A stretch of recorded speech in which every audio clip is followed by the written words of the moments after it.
up its torrid pace. Tonight, Gio looks to back up a complete performance and lead the Nats to an 8th straight win.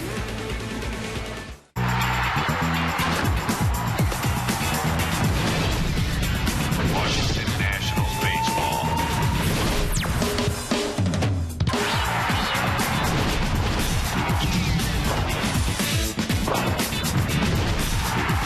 Washington Nationals baseball.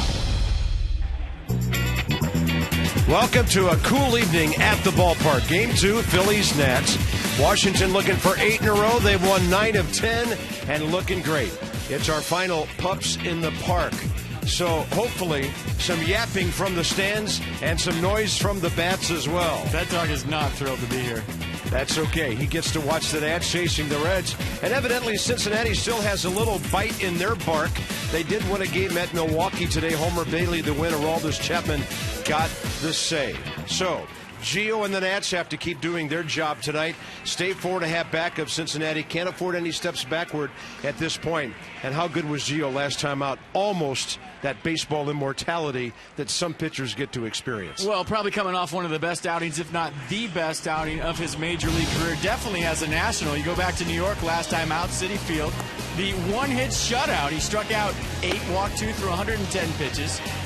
And the fastball command was great. The curveball was good. The changeup good. The only hit right there, first pitch, right down the line. And if you look at it closely, it just hits the line. But we were really impressed with Gio Gonzalez's demeanor last time out, his body language, how calm he was the whole time. Even from the first inning on, a guy that we've seen over the last couple of years be very excitable early on, was very relaxed, very under control, very in command of the game from the very first pitch. Yeah, and I think you can tell from his reaction, he knows how close he came to that one thing that every pitcher wants other than a World Series ring or a Cy Young. All right, let's talk about the hot Nats offense. Because of these guys, pitchers don't have to be perfect anymore. Well, either does the defense, really. You can overcome an error. You can overcome a home run because of Denard Span, the way he's been hitting. Ryan Zimmerman, Wilson Ramos, Jason Worth, name anybody right now. The approach has been great at the plate. They are striking fear into opponents and whoever's pitching against them.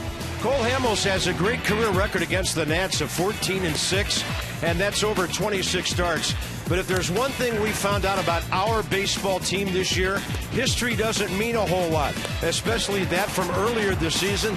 These guys are hitting on all cylinders. They got a tough lefty in their way tonight.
Bank for the achiever in you. By Kia. Visit Kia.com to learn why Kia is one of the fastest growing car brands in America. And by University of Maryland, University College. Well, things have cooled off. It feels like September, doesn't it? Actually, it feels kind of like October for a couple of reasons. The way the weather feels and the way the Nats are playing.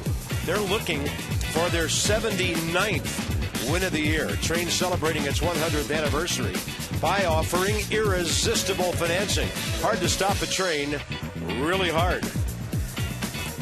Phillies are 10th in the league in hitting, but only the Marlins have scored fewer runs than the once fighting Phils. Freddie Galvis is hitting the ball pretty well. 6 hits in his last 3 games, 6 of 11. Switch hitter in the number 9 spot. And, of course, Jimmy Rollins and Chase Utley. Both of them had some good hitting stop last night. Utley does have a 5-game streak. So here's Gio. 7 career starts against the Phillies, most of them in Philadelphia. But he's 5-1 with a 2.22, and he faces Cesar Hernandez. First pitch, low and away at 7:06. 26-year veteran, the crew chief, Jim Joyce, has the plate. Jeff Nelson, Jim Wolf, Ed Hickox, first, second, and third. 2-0. Cesar Hernandez, 4 for his last 7. And 0 for 3 career against the Nats left-hander. Good fastball. Well, we know the last time out against the Mets at Citi Field, that from the first pitch on, Gio was very, very calm out there. Very even keel.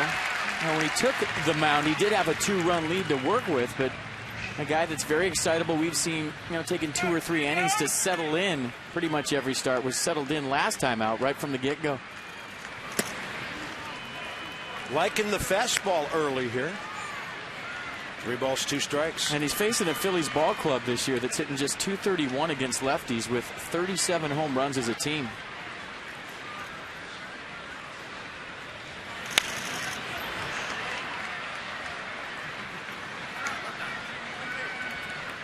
Gio looking for his 11th win. It's his 30th start. He'll go well over 180 innings on the year with this outing tonight. Hernandez walked to lead off the game last night, ended up scoring. And a good battle suddenly.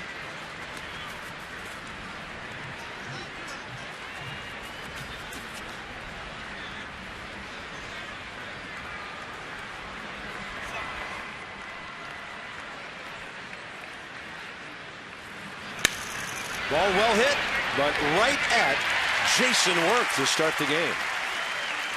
So the defense for the Nats, and when you play a team so many times in your own division, you just saw Jason Worth right in the right spot. Scouting reports this time of year very advanced. You should be in the right spot. Same lineup as last night, except for right side of the infield. Rendon at second and Tyler Moore getting the start at first base. There he is, Iron Man behind the plate. Wilson Ramos, and there are rumors that he is going to catch tomorrow, too, the day game after the night game. He might be the one spreading those rumors, because he hasn't gone to Davey yet and said, I need a day off. Says he feels great. He's setting up right behind Jimmy Rollins, who was 0 for 4 last night, hit the ball in the air 4 times, 3 of those on the infield. And as I mentioned, Gio liking the heat on a cool night so far. Rollins hitting .244. A click over that from the right side of the plate, and there's the breaking ball that just misses.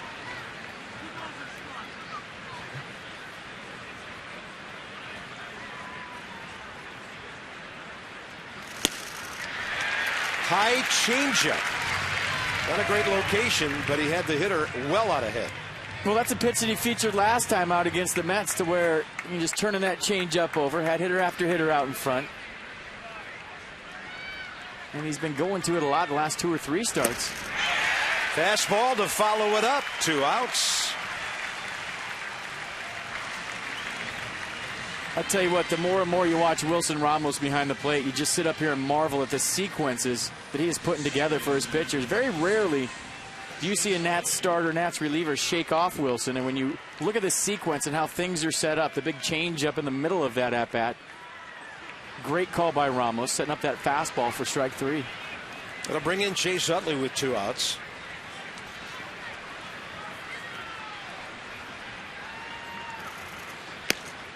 Perfect fastball to the outside edge.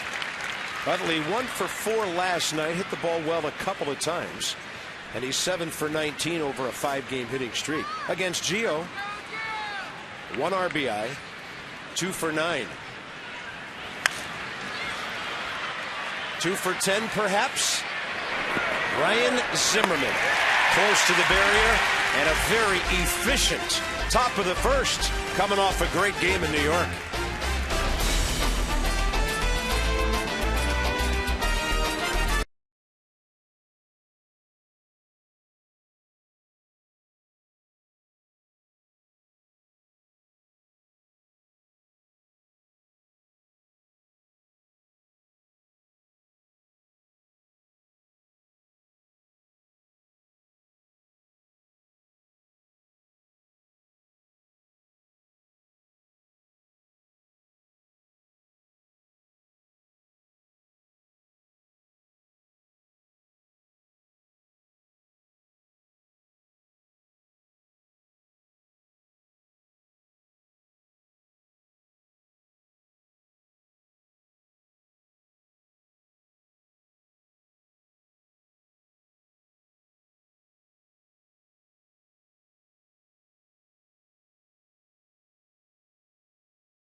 On a cool evening at Nationals Park.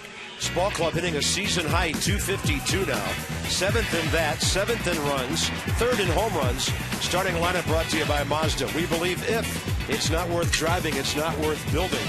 And then Wilson Ramos, ranking in Major League Baseball, leading 30 teams in RBIs with 17, and in the top 3 with his 5 home runs. And of course, at least one of the guys ahead of him is a teammate, Mr. Zimmerman.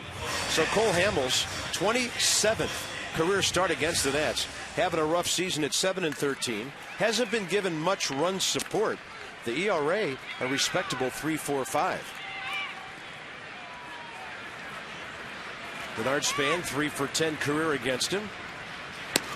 Strike 1. Well, last time out against the Nats on the 2nd of September at Philly, he was spectacular. 7 innings, gave up just 2 hits, 1 run. Struck out 8, walked nobody in that game at Citizens Bank. All the Nats hitters talking about how good his changeup was the next day. Tough to pick up. And you would look for him to be very aggressive early in the count. Span up the middle. 25 games in a row. Check that box quick. No suspense tonight. And a standing ovation from the home crowd here in Nats Park. Bernard Span extending the streak to 25 games. They're going to throw the ball out, too. Yeah, a bit of sticker on that one. And that's the way you have to approach Cole Hamels. You don't want to wait around and get to that changeup, and he'll throw it to lefties, too. So Span very aggressive to start this one up. Base hit, hitting streak, 25 games. Thank you very much. Batting .382 during the streak. And the other thing is the ball might have had a dent in it. That ball was scalded in center field. The most impressive part of the streak is the Nats are 19-5 during his hitting streak. Here's Ryan Zimmerman. 19 career hits, 3 home runs, 6 walks against Cole Hamels. And the man's on the tower, the power terror of his career.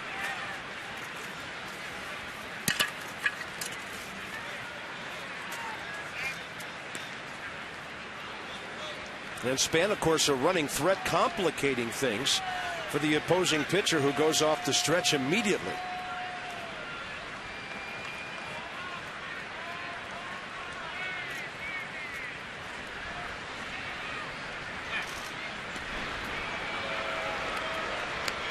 AT&T fact of the game for Denard Span. Longest current streak in baseball, edging closer to Zimmerman's from 4 years ago and Vladimir Guerrero's from 14 years ago.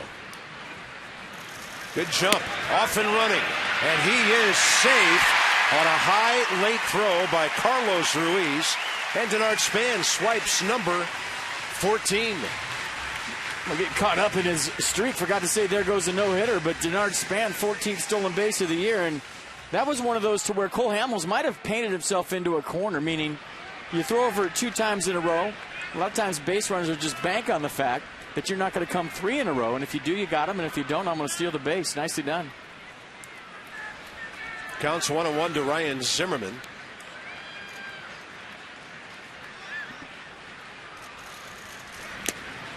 Saw an outside pitch. He thought he could drive the other way. And the count's 1-2 on the foul tip.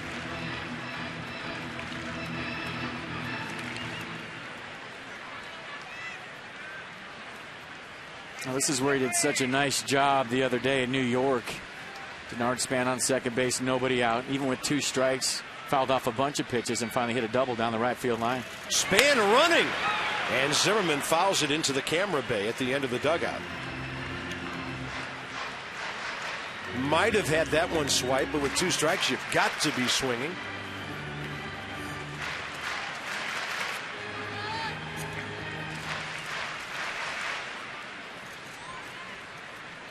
Just putting constant pressure on whoever pitches against them.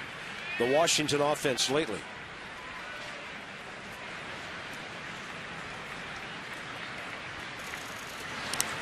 And a breaking ball gets away.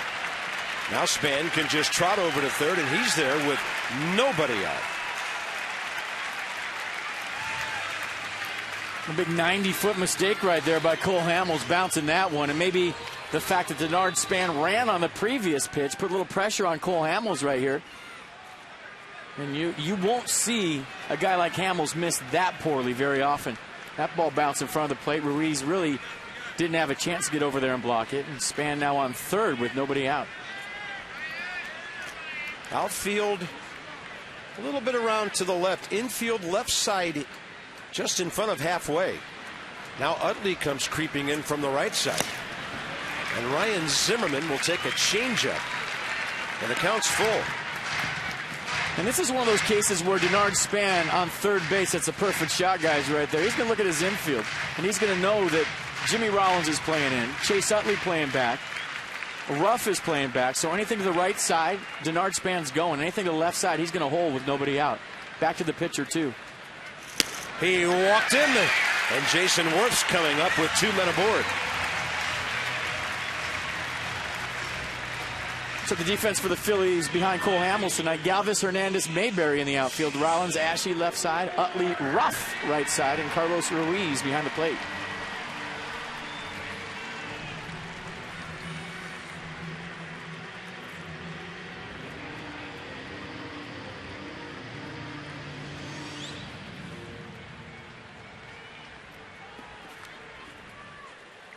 Well, Nats have to take advantage right here. Cole Hamels is a guy that you can get early, and you don't want him to settle in. Worth has 3 career RBIs against him. This will be number 4. Out to Hernandez. Caught flat-footed. Ball too deep anyway. And Denard Span scores easily on Jason Worth's 72nd RBI. And talking about a guy who got the job done in an instant. Well, we've had a lot of shots of that. High fives in the Nats dugout. And Jason Worth doing a nice job right there. Throwing that to the big part of the ballpark. Scoring Denard Span, who basically created that run all by himself. But that's the game plan against Hamels. There's nothing to wait around for, folks. He gives you a first pitch fastball. You got to get on it. Desmond to right, and that ball's well hit. And it is caught on the run with a reach by John Mayberry. Good swings here in the first inning. That ball was ripped. Nice play by Mayberry right there, going back on it. I thought that might have fooled him. And Ian Desmond hits those low tracers to where they almost look like they're going to rise if you're the outfielder trying to catch it. And Mayberry went back on that, reached up, had the tall wingspan to reach up. And rob Desmond of at least a double. Nats coming out hacking. I like it. Bryce Harper 7 for 22 career against him with 1 RBI and a very famous steal of home. Zimmerman had to stop so the ball wouldn't hit him, and Bryce Harper's aboard. 2 hits in the inning and 4 well-struck balls so far. So I'm wondering when Cole Hamels is going to the off-speed on the first pitch, because it's pretty obvious the Nationals' game plan against him right now. They're swinging in the on-deck circle. Foot down early for Bryce Harper. Right direct path to the baseball. Using the hole created by the Zimmerman walk. Zimmerman has to get out of the way. Not a big deal with 2 outs if you have to hold right there, but with 1 out, that would have been a rough play for Zimmerman, because he would have been able to advance to third. Doesn't get any easier for Cole Hamels here. He's down to the number 6 spot. And it's Wilson Ramos leading baseball in RBIs this month. We'll take a fastball in there. Ramos with a walk. 1 for 8 career against Hamels.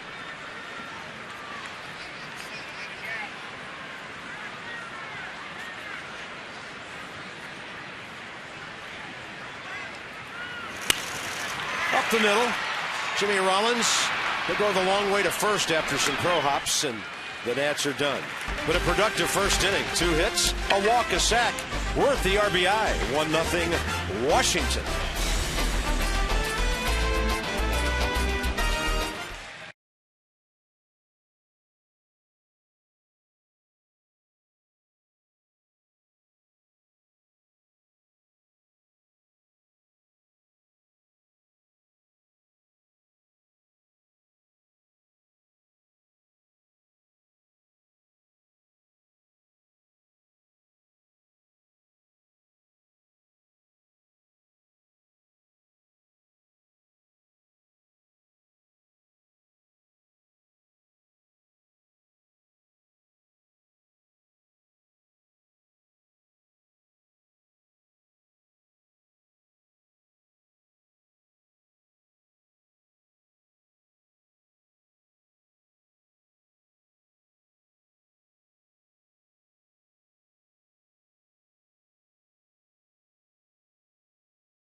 Because the guys are in the home jerseys tonight. But here he has one. 1-0 top of the second. Ruiz, rough and ashy. 4-5-6 coming up in the second, presented by Luna. Call for the Luna double. Call anytime this weekend, like right now. Get your second room of flooring free at 877-241-LUNA. 15 pitches, 10 strikes. First inning for Gio.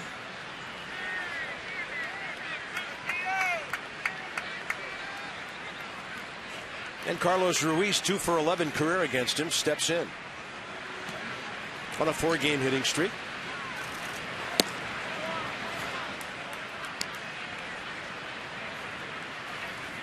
Ruiz had the RBI single in the first inning last night. Later, a 6th inning base hit. You were talking about the Mets swings the other night, a 92, 93 mile an hour fastball from Gonzalez, to where they were late in hitting counts consistently. We're kind of speculating that there's probably a lot of late life on the Gonzalez fastball, but what's hard to see is the 2-seam movement on it. Roundhouse curveball, a beauty. And he'll have that late little sink to where it just kind of turns itself over at the very end with that velocity. And it's a big reason why you see weird swings on the Heat. Goes to the hook again. Zimmerman to his left. Ryan right on target with Tyler Moore playing first base tonight.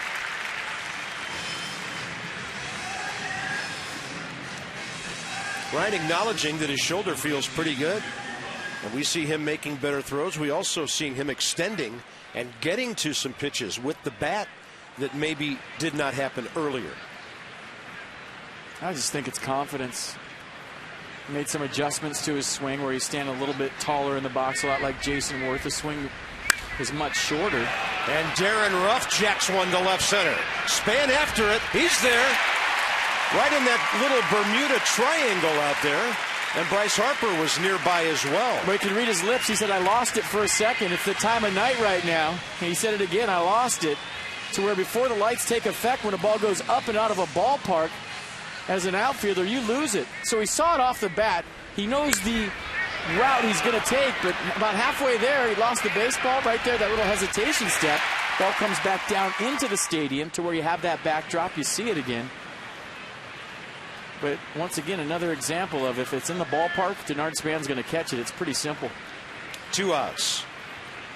Cody Ashe. So this time of the year, twilight arrives between 7:20 and probably 7:35 or so. So you can see it. I mean, you can see the ball like right here, and then as soon as it gets out of there, that's when you start to lose it, because the backdrop isn't fully dark. The sky is kind of the same color as the baseball, so you see it, through the fans, the seats as backdrops. Once it goes over the light towers, scary moment for any outfielder. Yeah, if you look at the light towers and here at the ballpark, I mean, at different angles, the individual lights are pointed down at the field so that every square foot of the field is well lit. But many balls get above, and that's when it gets a little dicey. 3-0 to Ashe. Gio doesn't want to walk a lefty, but he does with 2 outs. First base runner for the Phillies. Freddie Galvis coming in. Become a 2014 season plan holder.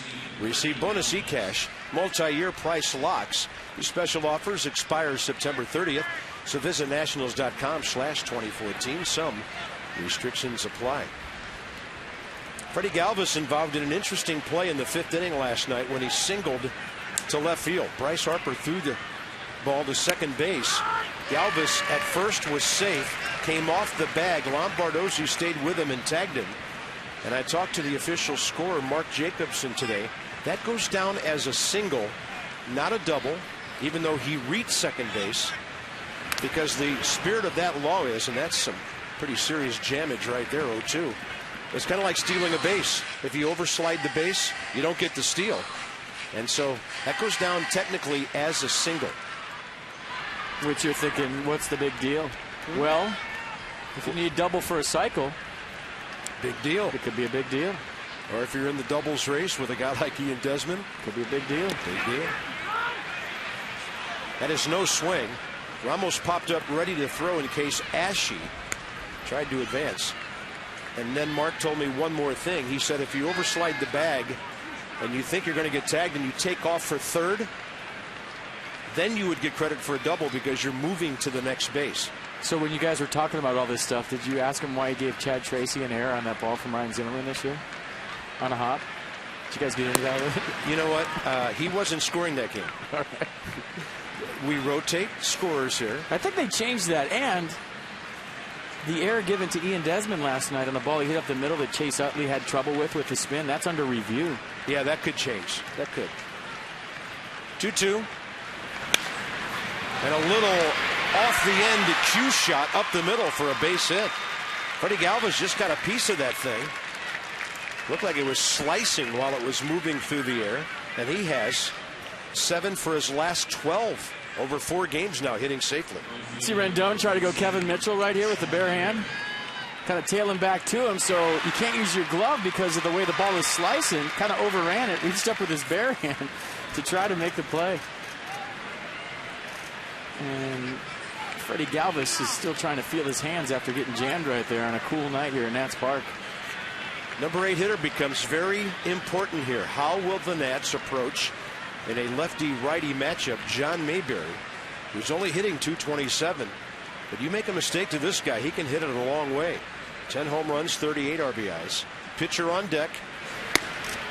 And Gio appears to be on the attack, although he throws the fastball up and in.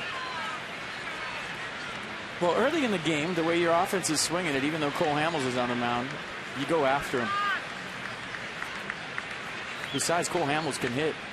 And if you're Gio Gonzalez, you don't have the greatest command. That's not your thing. You're a stuff guy, so you don't want to load the bases intentionally to get to Cole Hamels, I wouldn't think.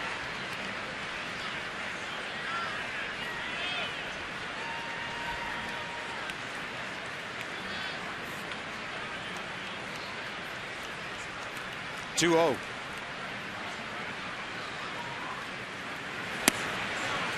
And he goes change up, ball 3. Could be wrong, though. He's being very careful with John Mayberry here. 2-0 changeup. Yeah, a pair of changeups after the fastball up and in.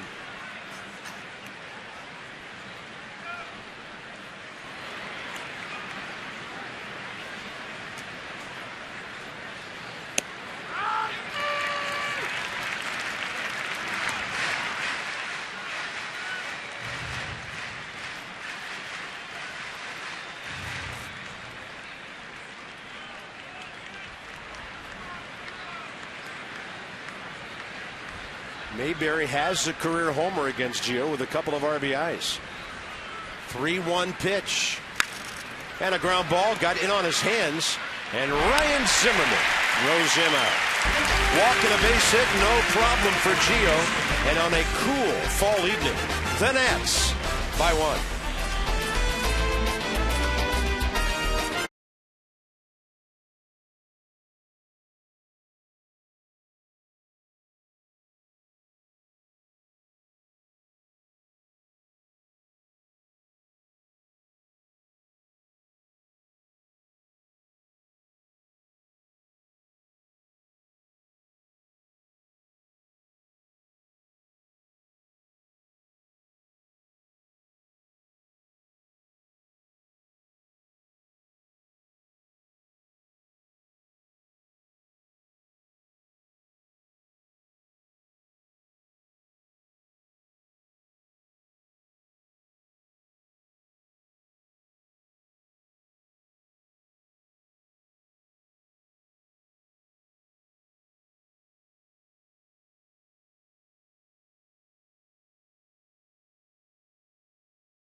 Coming up, the Association for Global Security Professionals is AFCEA.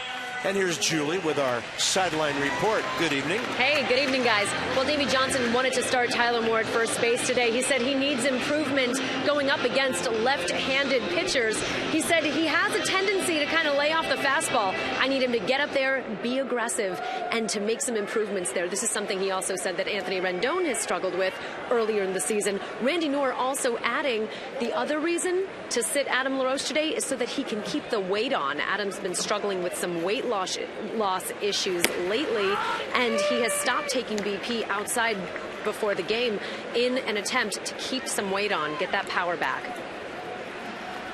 Well, Denard Span hasn't been hitting on the field for this whole hitting streak. It's something he said that he was hitting too much.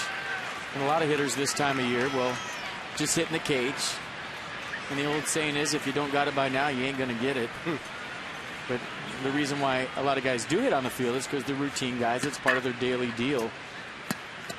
But I would say it's worked really good for Denard Span. Let me ask you a question as a former hitter yourself. Hitting inside in the cage, hitting outside.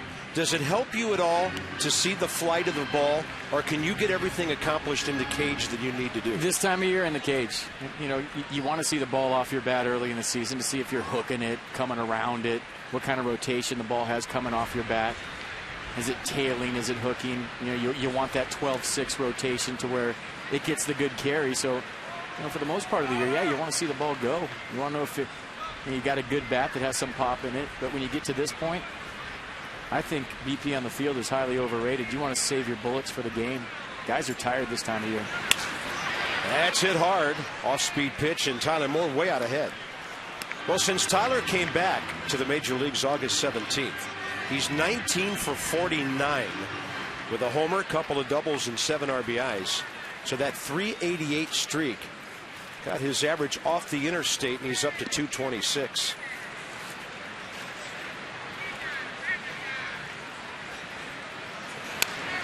Pretty good rip at 93. Stays alive, 0-2. Anthony Rendon, like Adam LaRoche lately, getting on base a ton.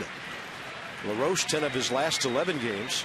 Rendon 33 of 36. And a high chopper. Had some top spin on it, and Cody Ashe knew he better come and get it before it hopped one more time. And a reminder, as you enjoy a cold one, we will all look forward to Miller Time later in the game, brought to you by Miller Lite. So here's Rendon hitting 263. But the value of a number 8 man who can get on base, however, pretty good. I think kind of building on what Julie said about Tyler Moore and Anthony Rendon, I was talking to the skipper today, and he was saying he wants him to look for that fastball in the inner half and really pull it with authority, to where they're both guys that throughout their career have really proven that they can go the other way, smoke the ball hard to right center field. He said it's only a matter of time before the league starts to pound Tyler Moore and Anthony Rendon on the inner half, to where they're going to have to show those guys that they can drop the head on it and pull the baseball.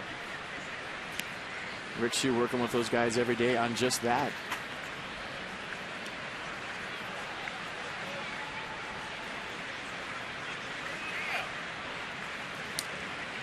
The 1-1 pitch, and Rendon takes it outside, ball 2.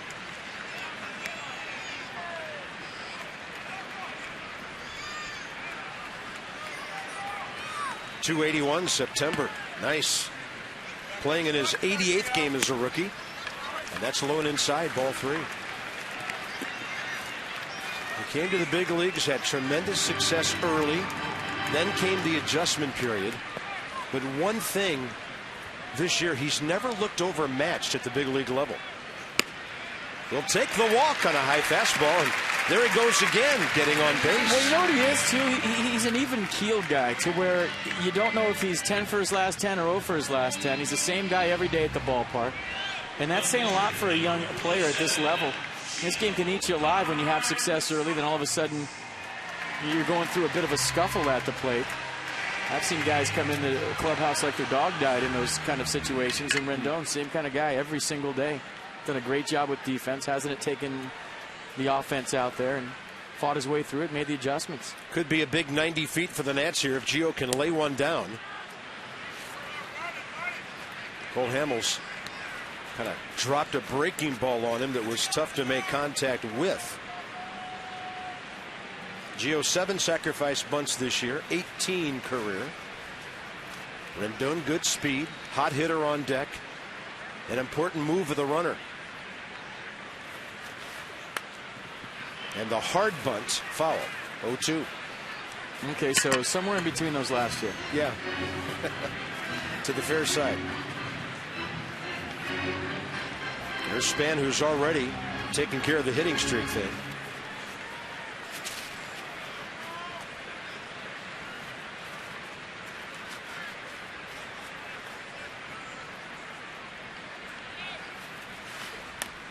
How about that, getting it done with 2 strikes?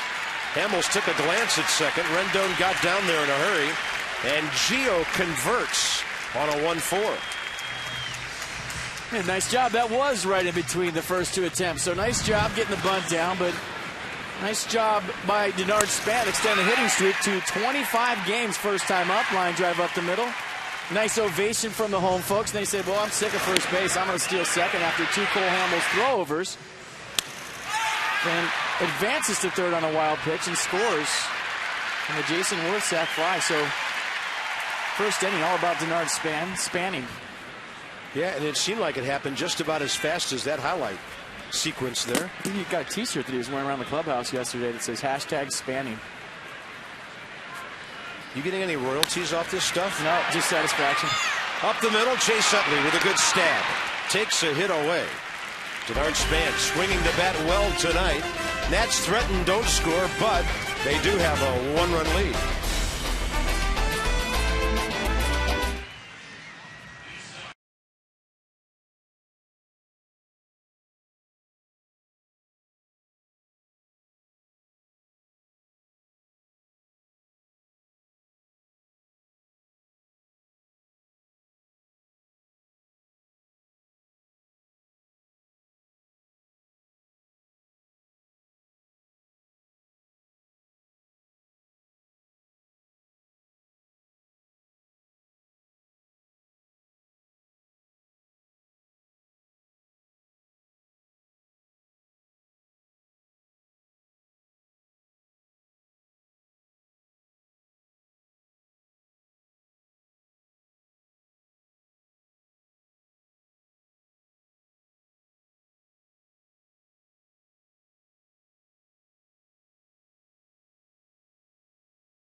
Last night, got a couple of base runners. This one sliding down in the corner, slinging it flat-footed right to Lombardozzi on a fly. Steve Lombardozzi doing a nice job at keeping the tag on right there, and then plays it beautifully off the wall. Throws another missile, one hop to Lombardozzi, slapped the tag down on Carlos Ruiz for his second assist of the night. And he almost had three. Kyle Kendrick had to hustle into second base for his double. So tying Jay Bruce and Juan Lagares of the Mets, second in the league. Gerardo Parra of the Diamondbacks. Nobody will be running on outfielders in the last series of the weekend in Phoenix, or of the season in Phoenix, on that last weekend. Wow, hard to believe that is 2 weeks from right now. Top of the third, Cole Hamels, 9 hits this year. Been a good hacker. 170 career with a homer, 27 RBIs, and that's a beautiful breaking ball that Gio drops on him. Well, tonight's one of those games where you're playing for the push. The Reds already won today, 7-3 against the Brewers, and you're just looking to keep this thing at 4.5 if you're the Nats. Good pitch. Strikeout number 2, first time through the order. Phillies go 1 for 8 with a walk. A good pitch right here. That fastball, well located, good frame by Ramos. Case for kids from Toyota. 2 more already from Gio. Our DC area Toyota dealers taking care of families and their kids. And that's a base hit on a bunt by Cesar Hernandez. So after the Toyota K, a bunt base hit. It's a call that you don't see made very often, but he may have been out of the batter's box when he made contact right here. Now it looked like he was still in. Nice bunt right there by Hernandez. And even if Gio fields that, he doesn't have a chance. Maybe better off that he didn't field it, because you never know where that throw was going to go with the spin move bare hand play.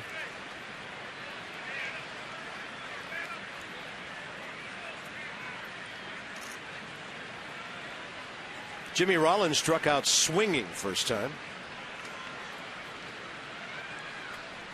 Talked about Hernandez last night. Nearly 150 minor league stolen bases, but hasn't really gotten a read on things at the big league level yet. He's 0 for 2.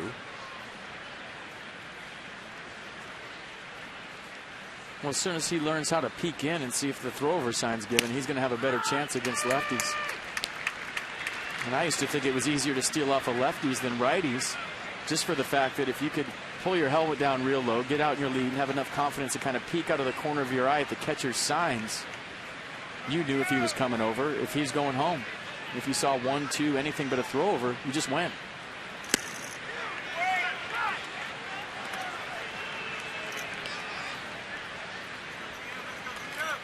Nissan will track this one.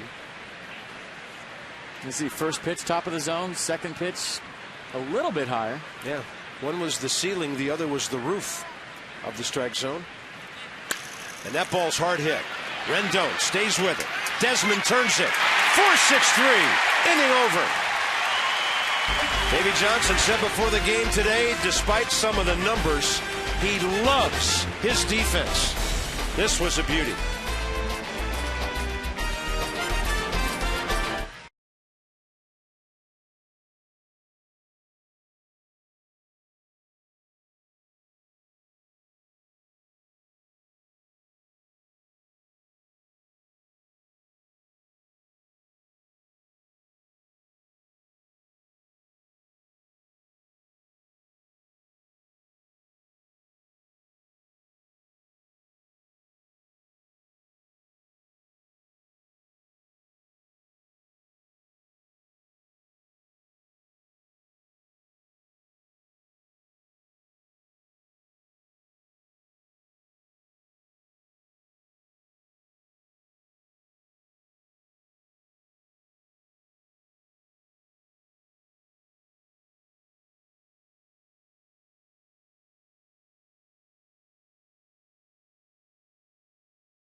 Double play and show you a few things. Point out, number one, Anthony Rendon doesn't panic. And the reason why he doesn't panic is he knows how hard the ball is hit. Nice feed to Ian Desmond, who also on the backside doesn't panic, even though he knows Jimmy Rollins is running based on that clock in your head and how hard the ball was hit. Desmond knew that he had time. Watch how smooth Ian Desmond is on the turn, even after the bobble by Rendon. Young players sometimes come across that bag a little bit too hard and throw that ball away thinking, oh, that's Jimmy Rollins running. I got to hurry right here. But Desmond knew because the ball was hit hard, even with the bobble, that he had time. Smart play. Really on both sides. No panic by Rendon, no panic by Desmond. Pitch saver for Gio, who's thrown 41 pitches in 3 innings. Cole Hamels walked Ryan Zimmerman first time. That's a breaking ball that stays outside. 1-1.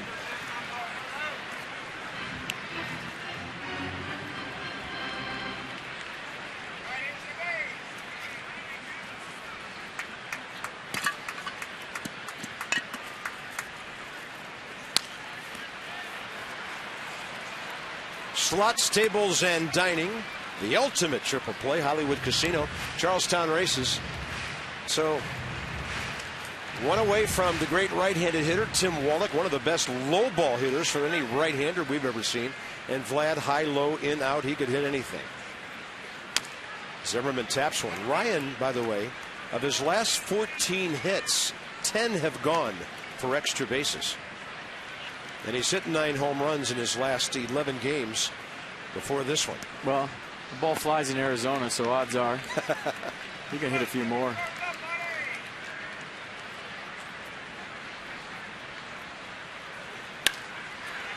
Sharply hit to Jimmy Rollins. Kind of laid back and still took care of business there for the first out. Bottom of the third with Worth and Desmond the next 2.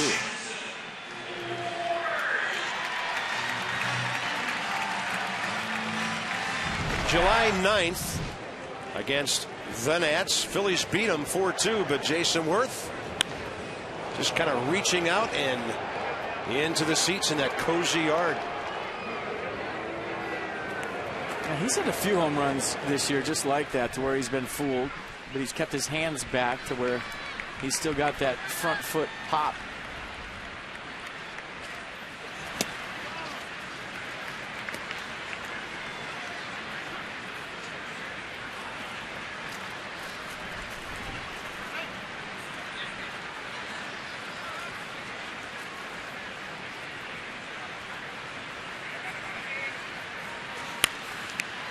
4 career RBIs with that line drive to center for the sac fly. First time up tonight.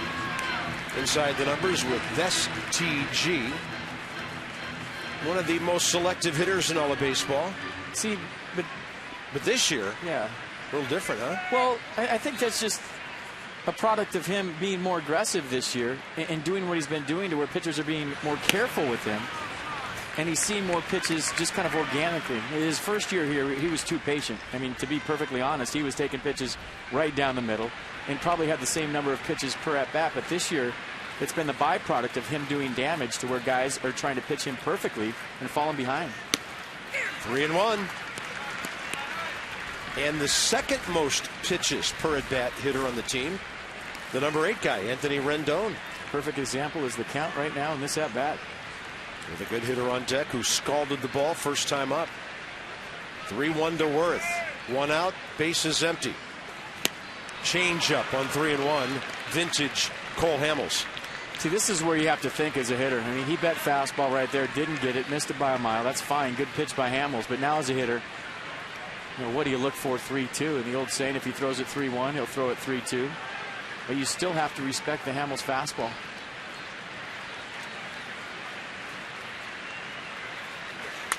And he was on it.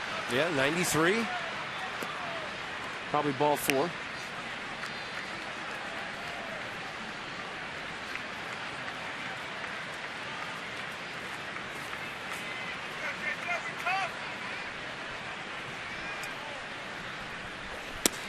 And Jason Worth hustles out of the box. Down to first. The Nats have received 3 walks from Hamels, Zimmerman, Rendon, and Worth. Well, that's news. I mean, Cole Hamels coming in tonight, 183 strikeouts, just 45 walks on the year, 201 innings. 3 walks here. And just 2 1/3 innings. Listen to this. He walked 4 batters the entire month of August when he went 2-0 with a 2 ERA. He just doesn't give many free passes. Well, last time he walked 3 batters, July 26th. And you can understand why. He was at Detroit, pitching carefully to that bunch. Well, the same thing applies here. Nats one of the hottest hitting offenses in baseball, so it's not like Cole Hamels could just go out there and carve through a lineup, maybe like he could this lineup early in the season. He knows mistakes are getting hit out of the yard. He's been watching the video, seeing what Nats fans and we've been seeing for the last couple of weeks. So thus you try to be careful, you try to shave corners, you try to mix it up, and you fall behind. And Desmond will jack one to left. He's hit the ball on the button twice. And the Nationals have first and second, 1 out, with Bryce Harper next. Constant pressure. Well, I just marvel at this guy every day when I lean against the cage and watch BP, and how the ball comes off his bat on a consistent basis. The low line drives that he hits in batting practice, how short his swing is, how violently under control his swing is. I mean, when it's all said and done, he has a chance to be one of the best shortstops ever. Yeah, I think we're still scratching the surface here with Ian Desmond, who in 6 days will be 28 years old. Here's Bryce Harper, base hit to right first time. This time Ruff is playing behind the runner. Bryce took advantage of the hold at first base on that one. Well, you get number 20 right here on the back end of a Jason Worth steal. So heads up for that. How about both runners moving up? The Nats have been given a few gifts. Another wild pitch by Hamels, his second tonight.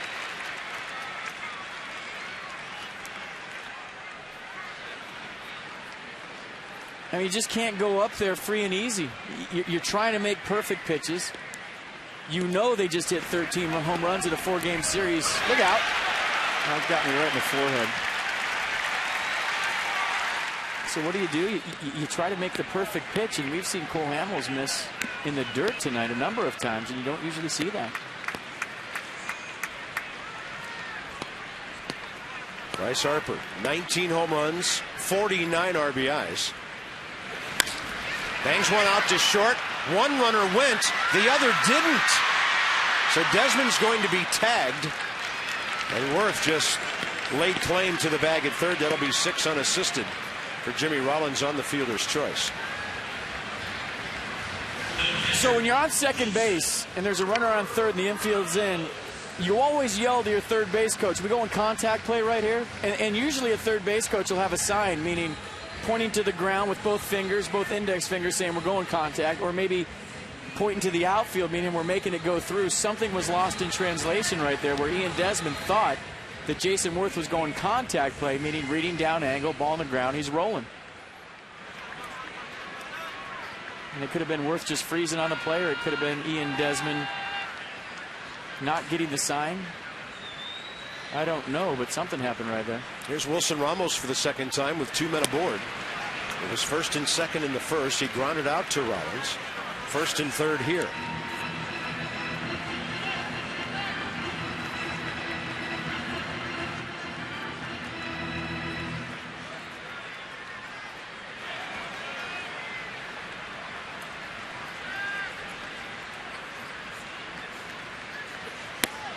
Change up, turned it over, missed outside. 1-1.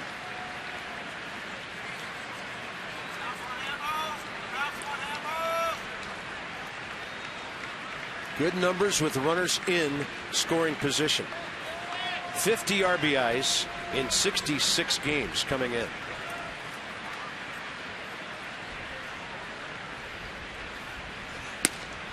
And he jumps back from the tight fastball. 2-1.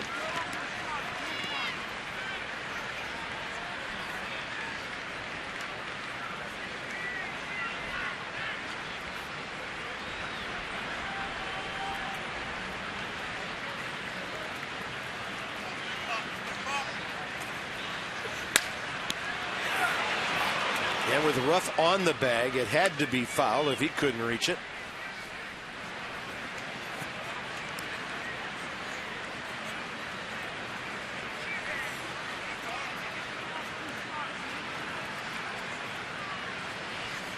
Cool night, big crowd.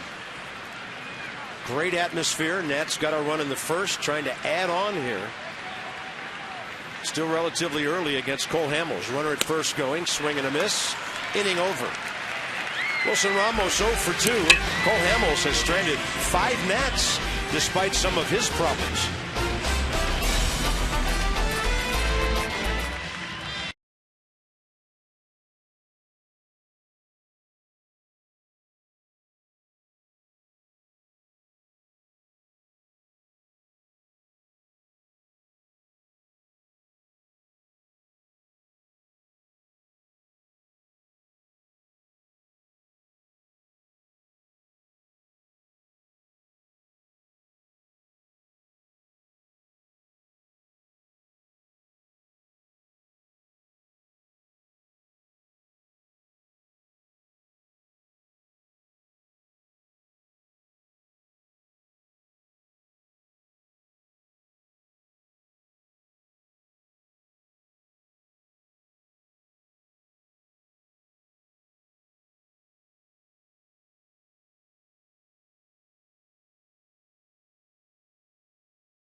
International Troop Recognition. We serve today for a better tomorrow.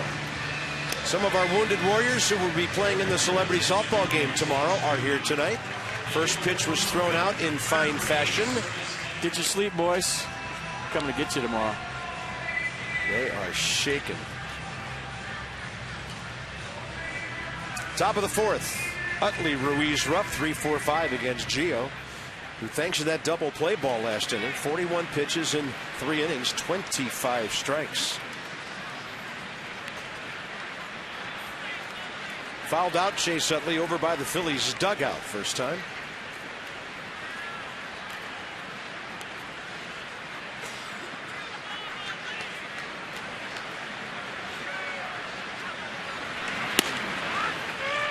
On the corner, perfect, and you can hear the screaming strike call of Jim Joyce.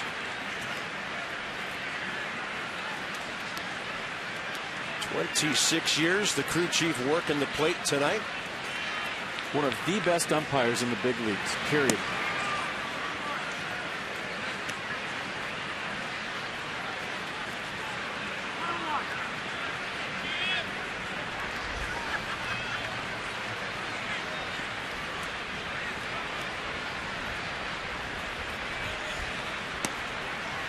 No problem calling that ball, too, well outside.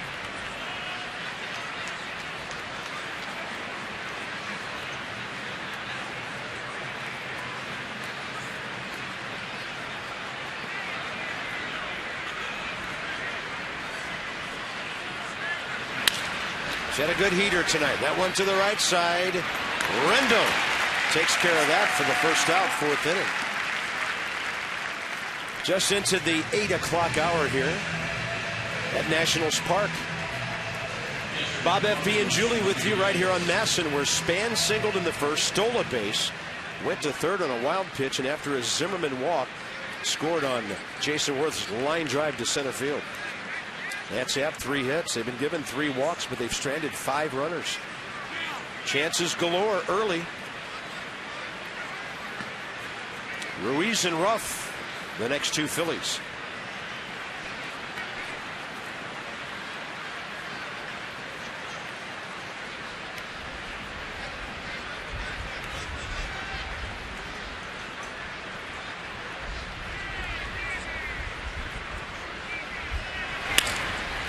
And that ball is into the corner. Bryce, no chance to throw anybody out on this one. Carlos Ruiz came in hitting .290. It's a 5-game hitting streak for him. 9 for his last 17. In the last 21 games, Ruiz hitting .395 coming into tonight. 30 for his last 76. 8 doubles, 3 homers, 17 RBI. So by far the hottest hitter in the Phillies lineup. Continues to hit. And Darren Ruff put a scare into Gio and the Nats with a drive to the bullpen fence in deep left center first time. Denard Span found it in the twilight and was able to make the catch. First pitch breaking ball to him. Ball 1.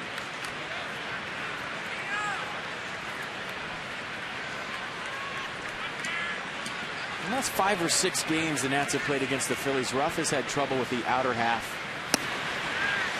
Anything close to him, he's able to pull the hands in, get the barrel to, but more so right on right with things breaking away from Ruff. He's really scuffled.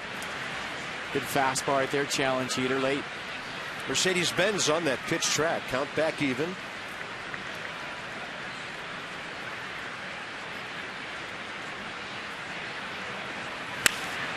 And that ball is popped up to short left center for Bryce Harper.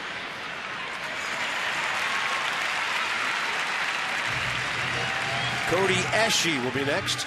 You can bid right now on game-worn jerseys. Chance to be a part of the Jerseys Off Their Backs program here at the ballpark after the last regular season game a week from tomorrow against the Marlins. Harper, Zimmerman, Jordan that is, Denard Span, Lombardozzi, Ramos. Some of the available jerseys. Go to nationals.com/auction, which ends at 8 p.m. Wednesday evening. Some restrictions apply. Jerseys off their backs. Where are they going to play in tonight? Just their undershirts? No, that's after the last game, so we're good for a week. Spray paint a number on their back. By the way, when you're at the ballpark during the final homestand, check out the Dream Foundation kiosk out in the center field plaza. You can purchase tickets there for your chance to win a jersey. Cody Ashe walked, eventually stranded at third back in the 2nd inning. Gio ahead. Goes with the breaking ball, and Ramos picks it. The count's even. Has he shown he can hit lefties this time in the big leagues? Coming into tonight, .269 versus lefties. Double and a home run, 6 RBI.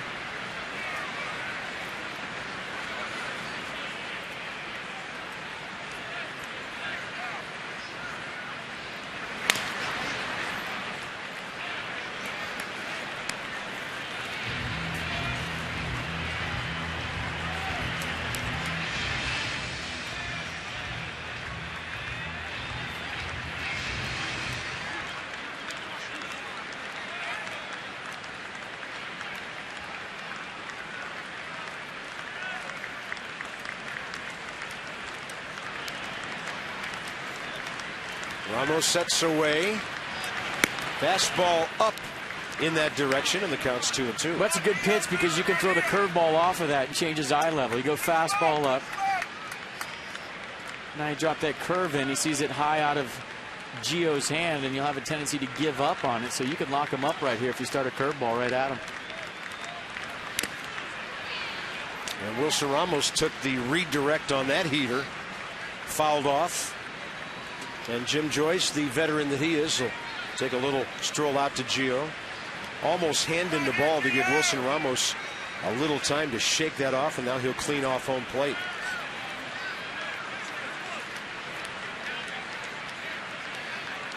Now Wilson himself will walk it off. Take a little time, get the feeling back.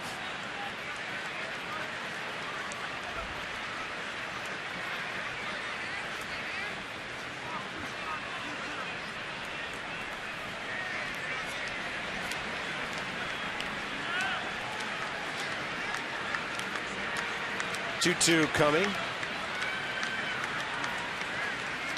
And a breaking ball way outside. Boy, if that looked like a strike for a little bit longer, I think he had him. That was the pitch. Just overthrew the curveball right there, held on to it too long, and it never really was in the strike zone to tease Ashe into swinging. His hand started to move, but he realized it was going to be a ball because it started low. Ashe 2 for 3 with a walk and 2 RBIs against Gio. And he goes reaching for a fastball away. And Gio Gonzalez continues to frustrate the Phillies. 1-2-3 inning back in the first. Still leads 1-0.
Leads the way with 25 this year. Abe 20, Tom 14, Bill 10, Teddy 9 coming in. Abe trying to go coast to coast.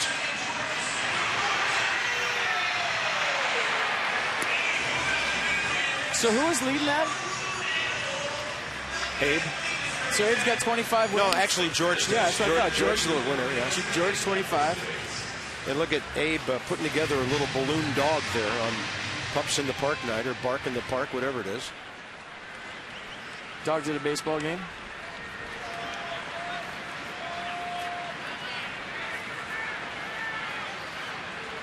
There he is. Find the ball. Get the ball. Where is it? Look at the ball. A little frisky. Find it. Where is it? Sit.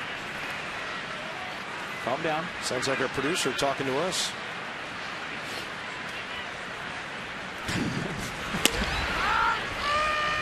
Tyler Moore, strike one. We have some Pavlovian qualities. There's no doubt about that.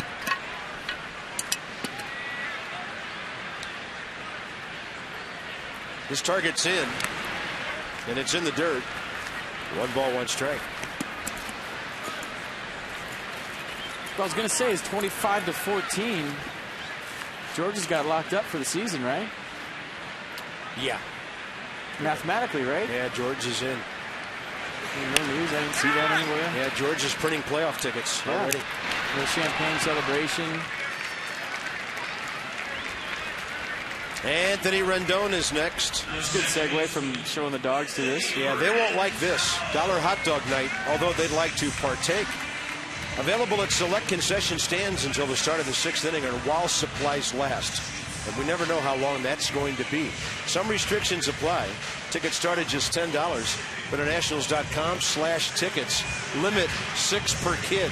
And evidently, yeah, you could just get some tinfoil for $1. Nice.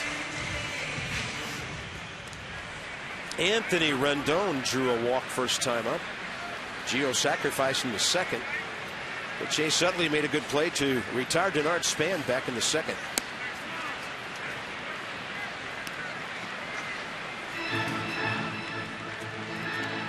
So Anthony continues his impressive rookie season here.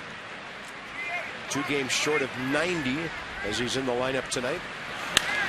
And this one will be popped up right field line. The angle is for Utley, and he takes the foul ball. 2 outs.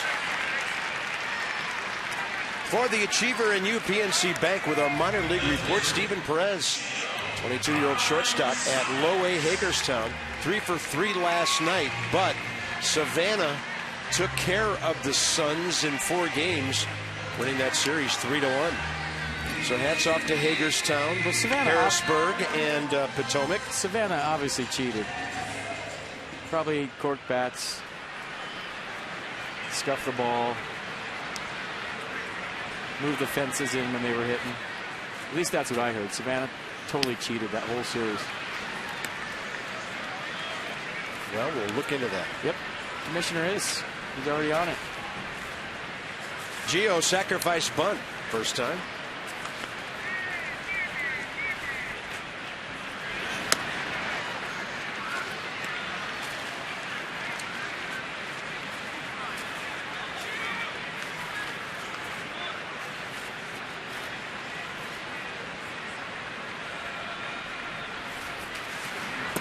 And the 0-2 is an off-speed pitch.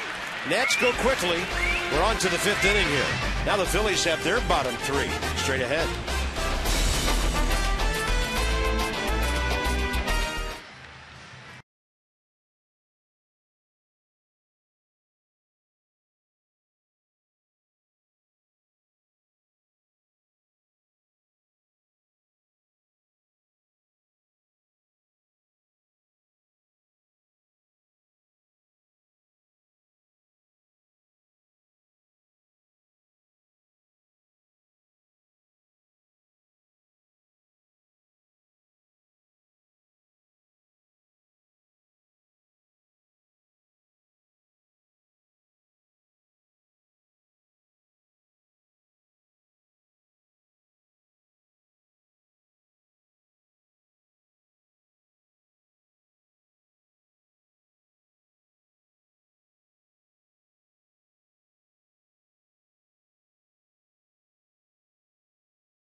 Stock the Nationals on Acela Express, now with 16 daily departures between D.C. and New York. Book now at Amtrak.com. 1-0 Nats heading to the top of the 5th. Denard Span streak at 25 with a knock his first time up. Cole Hamels has been good. Gio Gonzalez has been a little bit better first inning. Jimmy Rollins up. And he knew he had to be Trump tight tonight going up against Cole Hamels. Strikes him out with a 2-seam fastball. Then Rollins second time up. Hits into the 4-6-3 double play. Nicely turned. No panic right there. And then Cody Ashe gets a fastball. 3-2 in a big situation. Runner on second base for strike 3. So Gio Gonzalez picking up right where he left off for New York. 14 pitches per inning. 3 strikeouts. 1 walk. No runs on 3 hits. Freddie Galvis hit that little cue shot up the middle first time that dropped in center field.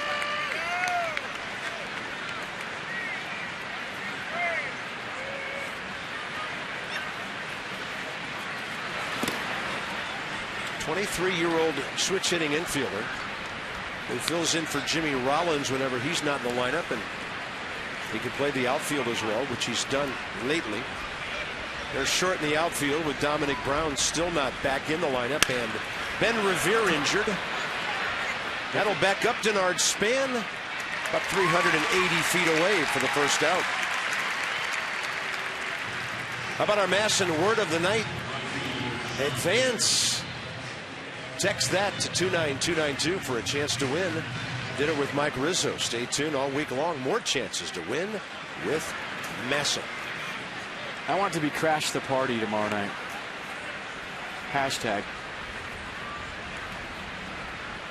Because that's what the Nats are trying to do to get in this playoff thing late. Mayberry bunched out to Zimmerman first time. Operation Crash the Party is in full effect, folks. When you think about it, I mean, if you do crash a party, you show up late, you obviously don't have an invite, and usually when you get there, you run it. You're the life of the party. And a ball hit well to left, heading for the bullpen. And there's the power of Mayberry we talked about earlier. It's a 1-1 ball game on his 11th of the year.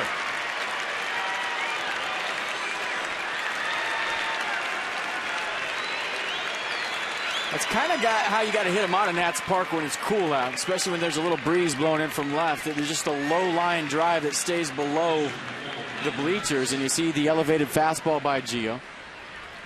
Mayberry catches it out in front. A lot of backspin, low home run. Ties this game at 1.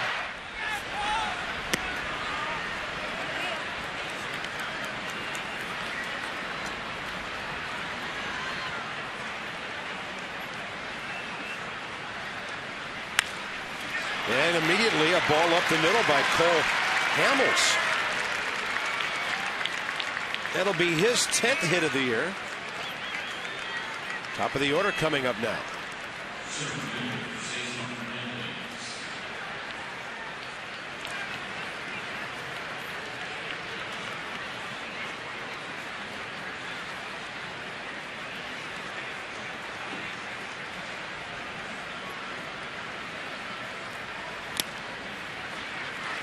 So, first time Gio's given up a run in 14 innings. Going back to his final inning of a start 2 times ago, and then, of course, the shutout in New York. And 4 shutout innings before that home run by Mayberry.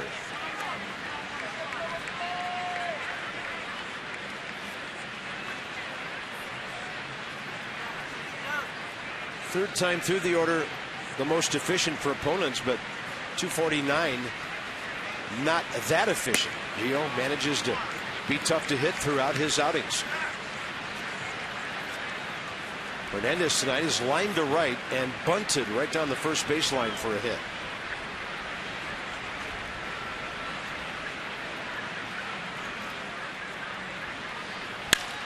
Well hit, another gets through. Hernandez 2 for 3. And 3 solid pieces of contact by the Phils here in the 5th inning. Well, really 4 if you count the Freddie Galvis fly ball to center field. Even though he got underneath it, he barreled that ball up. So all of a sudden, for whatever reason, the Phillies on the Gio Gonzalez fastball. The one to Mayberry was elevated. So maybe in the 5th inning, feeling the effects of 110 pitches last time out and going the distance, because all of a sudden he's elevating the fastball.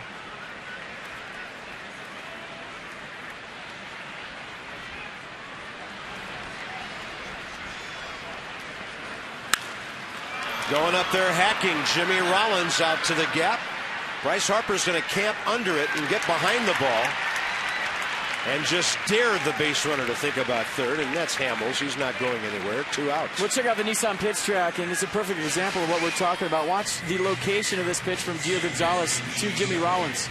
Ramos wants it down and away, and it's up and right out over the plate.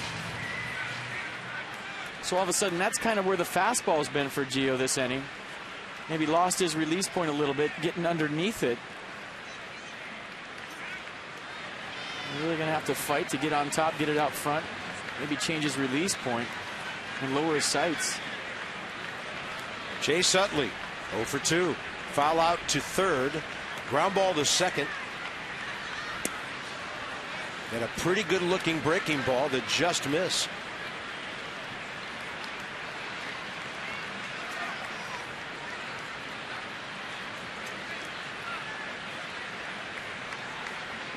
A lot of times pitchers will tell you they'll go to that off speed to change their release point, kind of get it back to out in front.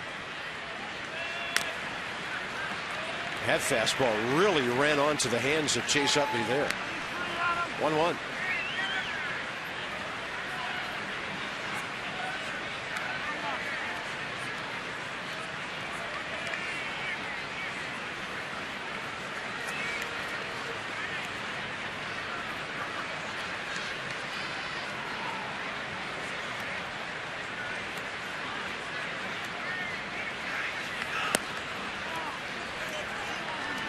On the off-speed pitch, 2-1. Chase Utley's featuring the September belt. Check that out. It's got a lot of head-first dives in it. I mean, you could always go get a new one, but when you have a good belt that fits right, players are superstitious. Looks like that one started on opening day. Outside 3-1. Opening day 2008. Gio's had pretty good command tonight. He's only walked one. Doesn't want to face Ruiz, who's the best clutch hitter the Phillies have. Keep in mind there's a pitcher at second base just in case there's a single at one of the outfielders. 3-1 delivery. Walked him, and now he's got to face a dangerous right-handed batter. Well, this is where usually the counseling begins, whether it's Ian Desmond, Steve McCatty, and here comes McCatty on cue. And Adam LaRoche, who's not in there tonight, you'll see him go to the mound, and Gonzalez looks to be a little bit rattled by the Mayberry home run. Single to Hamels, single to Hernandez, and now a walk to Utley.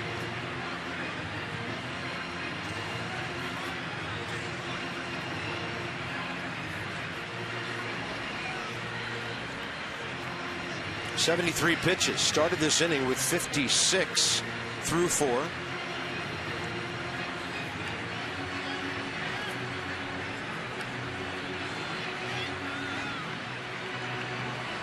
Much better ratio through the first 4 innings than during this frame. Carlos Ruiz did double against him last time, but career Ruiz just 3 for 13 against Gio Gonzalez. Top of the order coming up for the Nats, bottom of the 5th, so a big sequence in the game right here. This is where we usually see Gio Gonzalez talking to himself, really bearing down and turning into his own closer. He'll go into the full windup here and get a fly ball. It's moving away from Worth, and he can't get it. Hamels has scored, Hernandez and Utley. The Phillies take a 4-1 lead.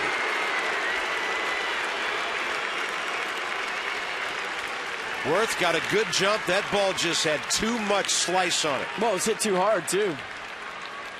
Another belt-high fastball from Gio. And Ruiz all over it. Watch the elevation again, right down the middle.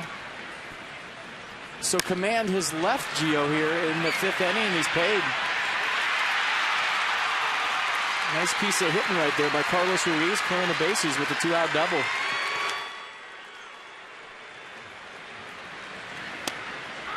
Darren Ruff has flied to center and to left.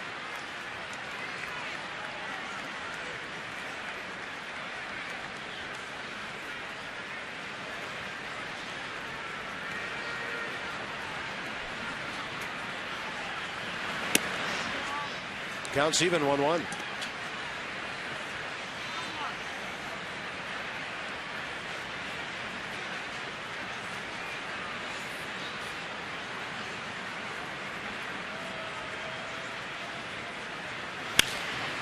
And that's in the air for Bryce Harper. Actually, Desmond will go out right in front of Bryce and take care of that. Big inning for the Phillies. Nats have been ahead a lot lately. Big guns coming up. Now a battle from behind.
The fifth inning for the Phils.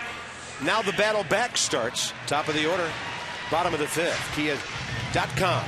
Log on, learn why Kia is one of the fastest growing car brands in America and what these first three guys are doing this month, all well over 300 with runs, speed, power, extra base hits. Well, a couple months ago, a 4-1 deficit would have been a death sentence, and even though you're going up against Cole Hamels, if you're Davey Johnson, you like to think you still have a chance, a really good chance, with a lot of ball game left.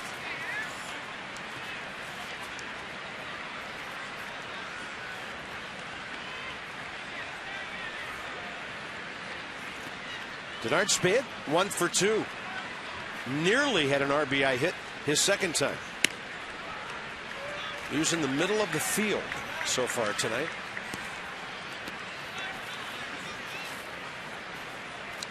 A lot of ground balls.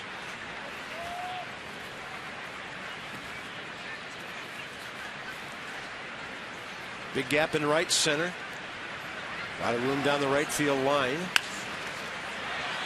And the inside out swing. No balls, 2 strikes. But the swing itself from Denard throughout this streak has been very aggressive. I mean, he's letting it rip. And there was times this year where he was changing his stance, feeling for the baseball, kind of massaging it out to the outfield, trying to just put the ball in play. Now very aggressive and swinging hard.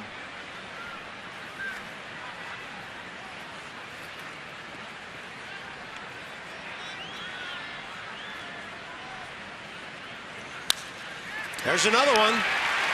Almost a carbon copy of the first. And Denard Spans had 3 good swings tonight.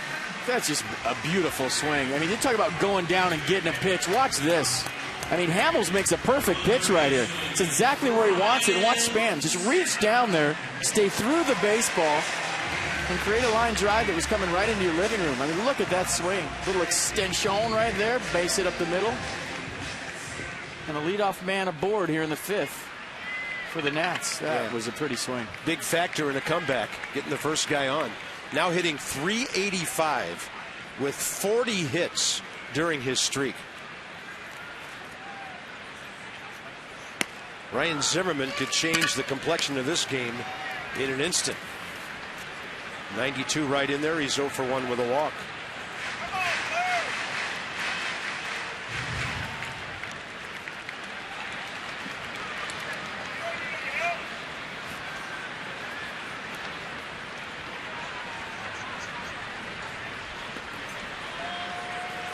Span has swiped 1 tonight. 14 out of 20. So the most home runs this month, the Nats and the Red Sox, who didn't hit any today, but they did win their 91st game. Oakland's playing great. They beat Texas again. STG takes us inside the numbers. Cubs, by the way, trying to give the Pirates another headache, leading 1-0 fifth inning tonight. Came back to beat the Bucks last night. Teams with power can change things in a hurry. 1-1.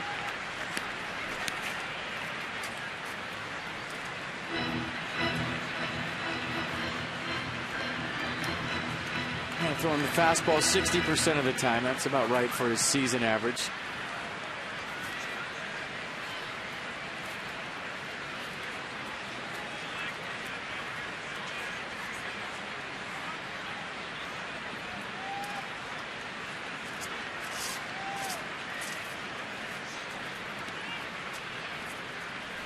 Span running. Good jump. No chance for Ruiz. And Denard Span is getting some tremendous reads on the left-hander Hamels. Well, he's got something on him, and I don't know if he got some help from Tony Tarasco at first base, who studies video of every pitcher very intently before the game, but they got something on Hamels. At least Denard Span does, because that base was flat out stolen. First time up, stole second. Third time up, steals second. And count the grains of dirt, everybody. Exmo is amazing. It is. It makes dirt look amazing.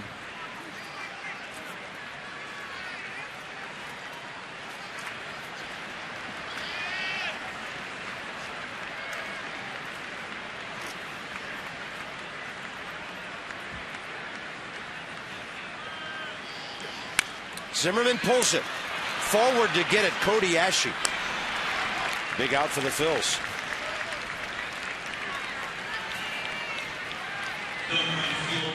Worth and Desmond the next two. Well, that's a tough situation for Ryan Zimmerman. He took strike two so that Denard Span could steal second base. And that's part of the sacrifice you make as a number two hitter with a base stealer in front of you. And there's a lot of philosophies that, hey, don't take two strikes for a runner. Just take the first strike. Let him try to steal. After that, you're on your own. But, you know, when a base stealer's facing a lefty and he gets a good jump and you're a right-handed hitter, you can see it right in front of you. You know that Denard got a good jump. So he wore it for the ball club right there by taking strike two, maybe a pitch that he could have hit, to have to battle in a two-strike count. Cole Hamels still threw that ball, even though Span was already back at the bag and Jimmy Rollins was trailing the runner.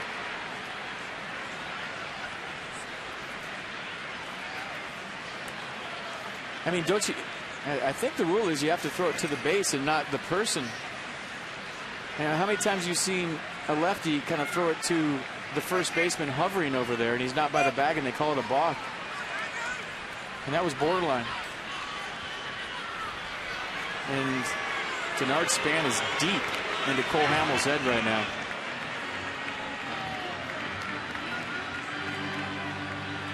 See if Jason Worth can benefit.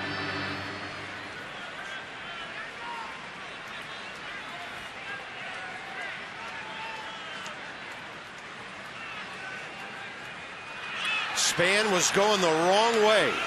Rollins just didn't have time to get there. And for those of you that don't know, or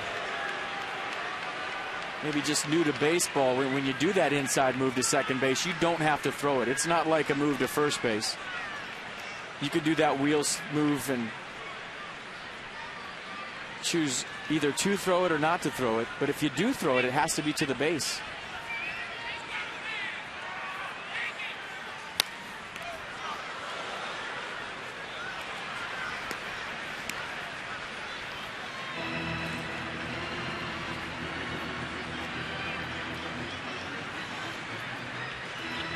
Worth a sac fly tonight. RBI number 72. A walk in the third. Guy behind him hitting the ball well tonight twice. Then Worth on a breaking ball way inside. Completely pulled that one foul.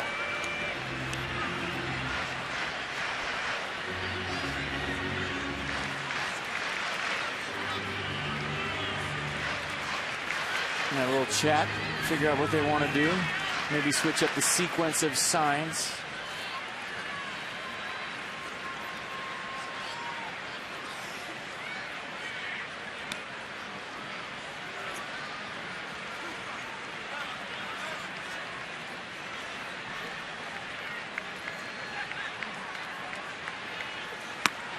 And the 0-2 pitch.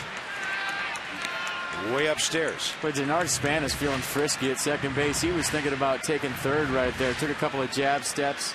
Started to run. Choked it off.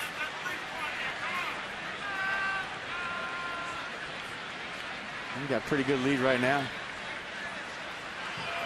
Cole Hamels doing a nice job of controlling the running game. And still throwing strikes.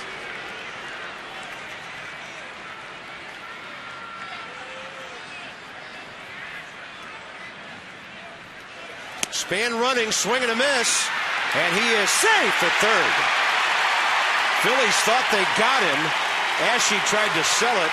Here comes Ryan Sandberg. Worth, by the way, struck out.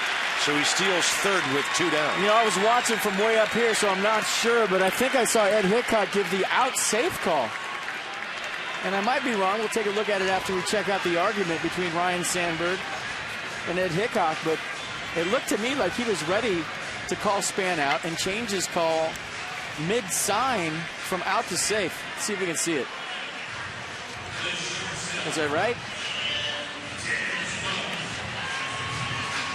Well, he clearly called him safe. I thought he pumped his fist and called him safe at the same time. I watched a foot get right in there. Wow. How close was that? And Hickok right on top made the right call. How about this angle? That's from our grass cam. We plant that in the grass right at third base. Just so that you can see close calls like that. Ruiz thought he had him, and he can't believe it. And all the commotion, Jason Worth struck out. Ian Desmond now will have to pick up a 2-out RBI to get the Nats closer. So Denard Span, 3 steals, and that's got to be a high for him as a Nat, 3 in 1 game. He's now stolen 16. First time he's ever a new career high, so first time he's ever swiped 3 in a game.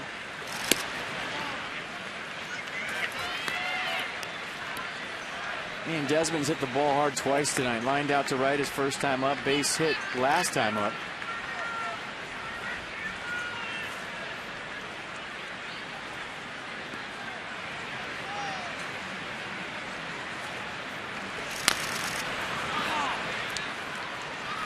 Interesting swing. Late decision. 1 ball, 1 strike. Ian Desmond walked by Davey Johnson today behind the cage and jokingly said, "You get 2 hits with runners in scoring position, you're back 4th the next night." And if you remember last night, he was joking because they were infield singles. Yeah. Well, against the lefty, he dropped Harper 1 spot and moved Ian up a spot. And that fastball got by him, 92. Mercedes-Benz will track it. Everything away, and then this one cuts all the way across the plate. The cutter at 92. Usually that cutter will sit in the high 80s. That one he humped up on.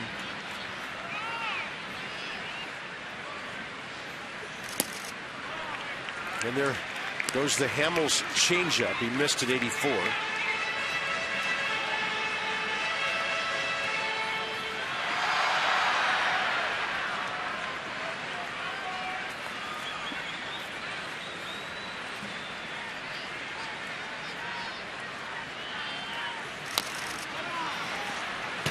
Turned another one over on him.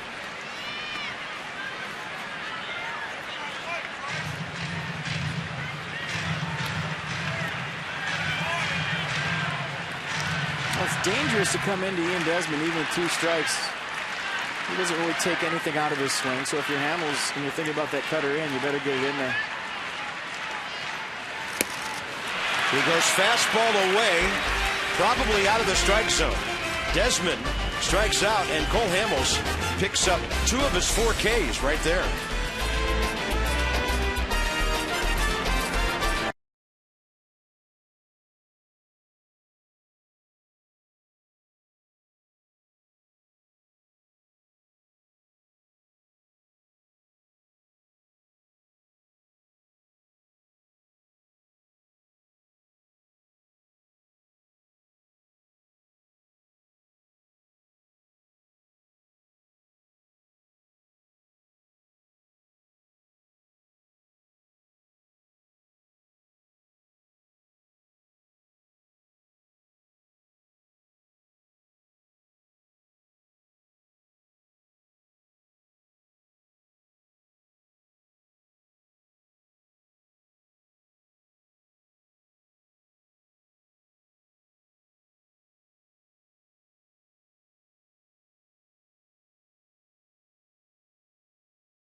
Denard's band trying to make a lot of things happen tonight. He has scored the game's only run for the Nats way back in the first. Here we are, top six. Gio faces Ashe, Galvis, Mayberry. 6, 7, 8 for the Phillies, who've out-hit the Nationals 7-4 and lead 4-1.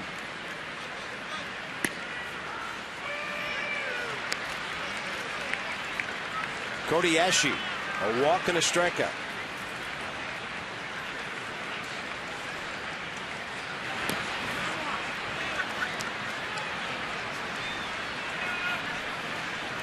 Phillies have won one game in this ballpark this year. A 5-3 win on May 25th. And that's 6 out of 7. Phillies box, and you can just about put it all in the 5th inning. John Mayberry, the one-out homer. Singles by Hamels and Hernandez. A walk to Utley with 2 outs. And the Carlos Ruiz cleared the bases with a double.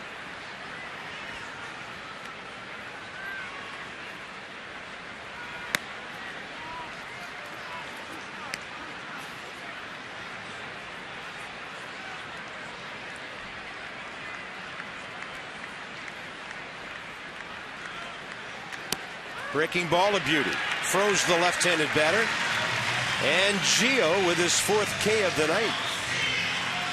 Yeah, that's exactly the sequence that he tried to go to last time against Ashe. Off the high fastball, which was the pitch before, to that curveball. And as a hitter, especially left on left, that's a rough at-bat. You see that fastball up out of his hand high, and then the curveball after it up out of his hand high. You think it's the same pitch, and that's why you take it. Nice sequence right there. Freddie Galvis is next. And it's important for Gio Gonzalez right here to be mentally tough, bear down, and keep this game right at 3 runs. And know that his offense has enough firepower to get him back in this ball game. And that's an easy thing to say up here. It's not an easy thing to do down there.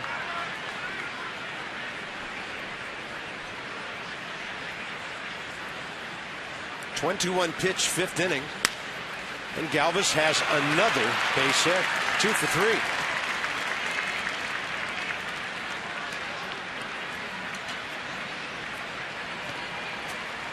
Phillies piling up some base hits, 8 of them now.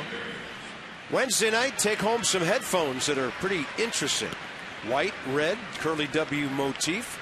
First 20,000 fans receive them through the center field gate only, presented by T-Mobile. That's while supplies last. Some restrictions apply. Go to nationals.com/tickets. They come in a cool little red box trimmed with the curly W. You say interesting, I say awesome. I have them right here in my hands. Got a pair today. And as far as giveaways go, I don't think they get any better than this. By the way, on the side of the box, there are 13 possibilities where you match either a player or a sound of the ballpark with the proper walk-up music or whatever. It's kind of interesting. Little mix and match on the side of the box to get you in that music mode.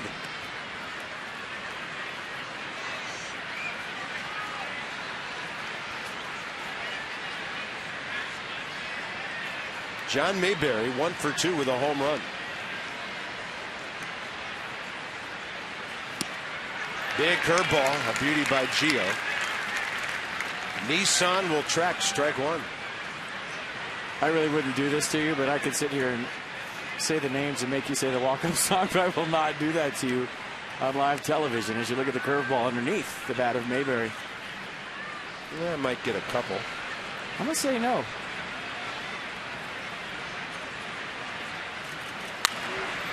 Well, what people don't realize, it's hard for us when we have our headphones on up here to hear the walk-up songs. Not like you can when you're sitting in the stands as Ian Kroll gets loose in the Nats bullpen.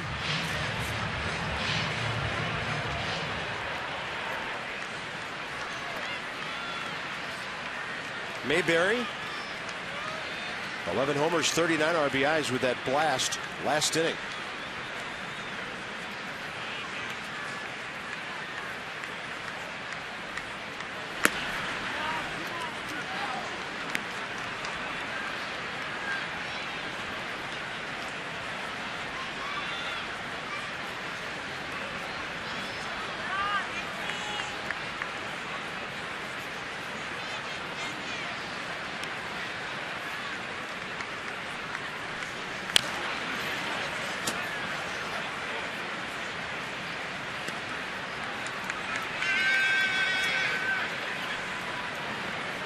Cole Hamels, he got another rally started last inning after that Mayberry homer. First pitch swinging, took one right up the middle.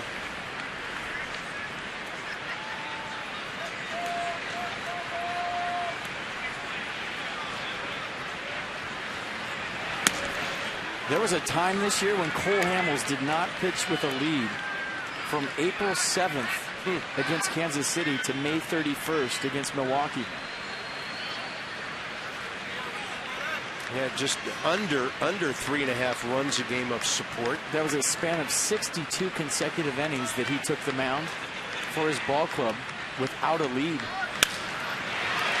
Well, Mayberry has another hit. Runners at first and second. Cole Hamels a chance to move them both up. Like I said, this is where you really got to bear down mentally. And you know, not to be too redundant, but this time of year, it's not about mechanics. It's not about anything other than mindset.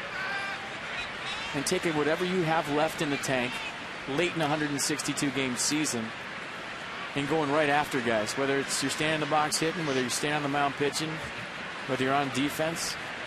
Yeah, the whole thought process is out the window. It's more of a mindset here. Hamels bunts it right at Ryan Zimmerman. He called Gio off that ball, makes a good play. And the Phillies have runners at second and third for Cesar Hernandez at the top of the lineup.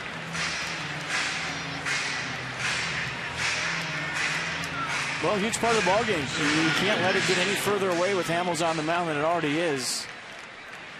So this becomes a turning point, so to speak, in this game.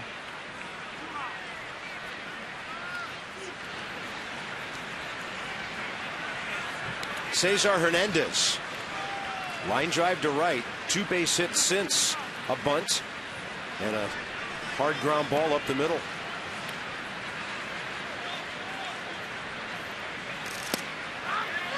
And a good breaking ball by Gio. Not sure what happened between him and Ramos there. And Wilson immediately went to the mound, and now Ian Desmond wants to make sure everybody's thinking the same thing.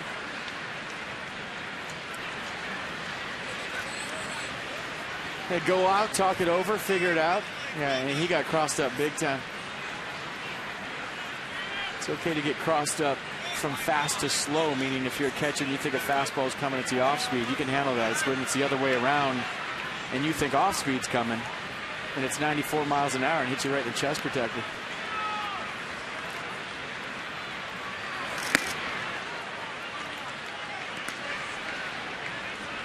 So the fastball up and in.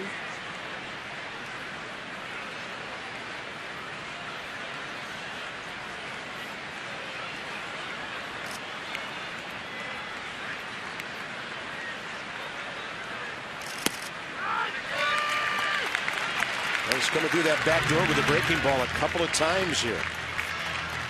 1 ball and 2 strikes. Yeah. Started off the plate, broke it to the outside corner. Now he can bury his back knee if you want. Throw the turbo curve right at his back knee. Like that. Tried to do it. Yeah, Hernandez a good job of fouling that off once he was committed.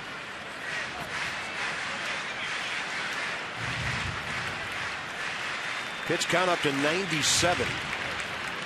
2 innings ago, he was at 56. And now you try to elevate the fastball, and if he doesn't offer, go back to the curve. Gets it on the outside corner. Gio gets a 0 on the board. Harper, Ramos, and more coming up next. And Gonzalez with 5 Ks on the night, still battling down by 3.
to the bottom of the 6th. Not getting late just yet, but the Nats need to get something going soon against Cole Hamels. Harper, Ramos, and more. And some more walks tonight. Cole Hamels gave the Nats 3 walks in the first 3 innings. So every time there's a walk, $50 to the Boys and Girls Club of Greater Washington, D.C. Thanks to Care First Blue Cross Blue Shield, who encourages each of us to take that first step towards a healthier and more active lifestyle. Hamels has now given up 1 hit, walked no one since the 3rd inning. Bryce Harper 1 for 2. Showed bunt, got Cody Ashe on the move in from 3rd. And everybody else on the infield moving. Well, if you remember, I said in the 1st inning, that's when you have to get Cole Hamels, because if he settles in, you're in trouble. And he's definitely a veteran guy with great stuff, great resume, knows what to do with the 3-run lead. But with the way the Nationals have been swinging the bat, I'm sure he's thinking about just that.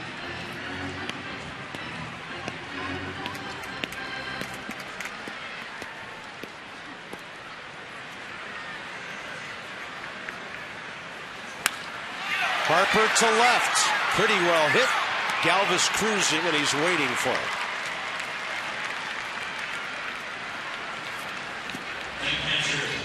STG inside. The numbers over the last 3 weeks plus, winning 18 of 23. Almost 6 runs a game. Batting over 290. Home runs have been prolific. And a lot of double-digit hit games.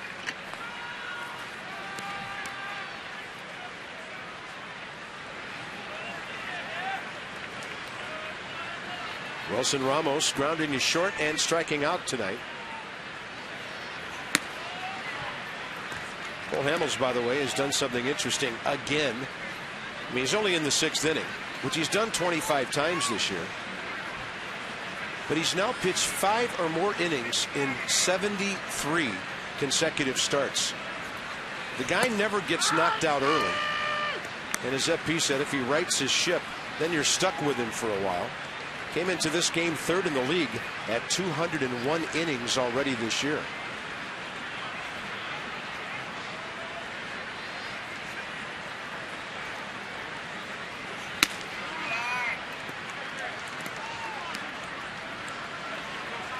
Roy Halladay.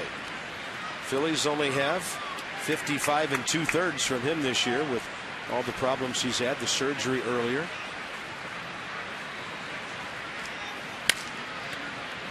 I was at the Phillies clubhouse yesterday, and he looked noticeably skinnier to me. Halladay. Really lean, trimmed down. Must be from all the rehab he did from his surgery. One guy with multiple hits, Denard Span, close to being 3 for 3.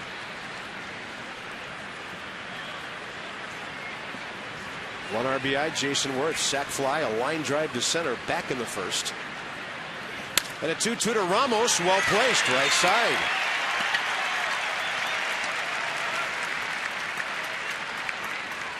Doesn't have to pull the ball to be effective. Now, Wilson Ramos will pull mistakes, but if you make a good pitch on him, he's got that inside-out approach to where I think his swing is conducive to hitting 300. The only reason you might question whether Ramos can hit 300 over the course of a full season is A, the wear and tear of a catcher, and B, he's not going to get any infield singles. So, you know, all of his hits are going to have to be clean, but he has such a nice approach up there. No real holes in his swing. Couple of ground balls off the bat of Tyler Moore. 1 to 3rd, 1 to 1st. Hamels starts him. First pitch, changeup.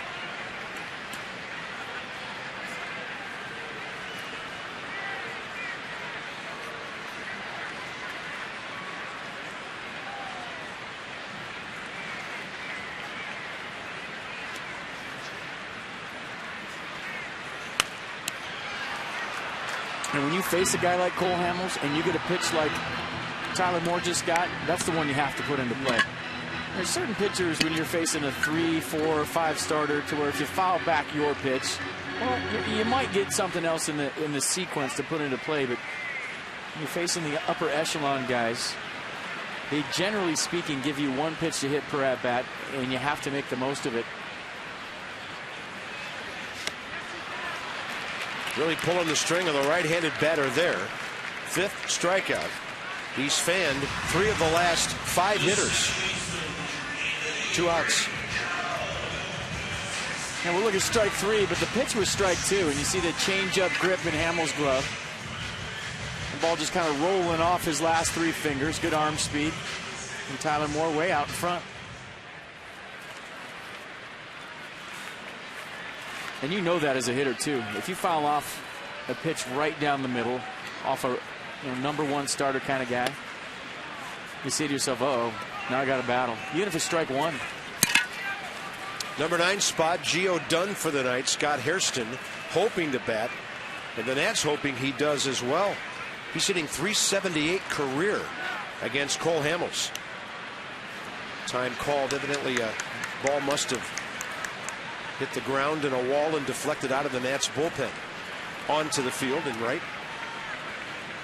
Gio tonight, 98 pitches, 59 strikes.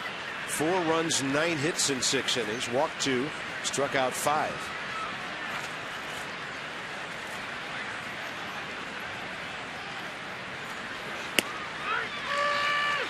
Hamels gets the strike call just under the ceiling of the strike zone.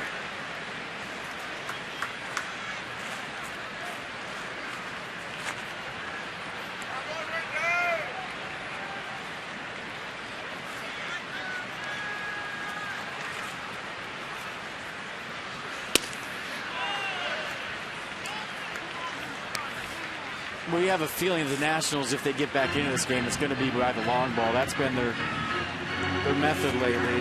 They're facing a guy like Hamels. It's tough to string together 3 and 4 hits in a row to get a rally going. So get a guy on, pop one out of here. That's the way you jump back into this game. Rendon to center. Cesar Hernandez waiting for it, and Cole Hamels gets this ball game into the 7th inning. Still on top. 4-1.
Benz of Arlington and Mercedes-Benz of Alexandria.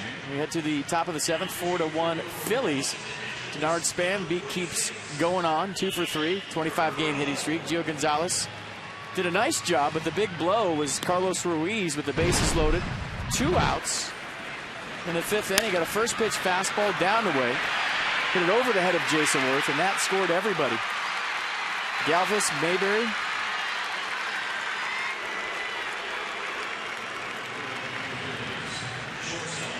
Cleared the bases. Big blow in this game.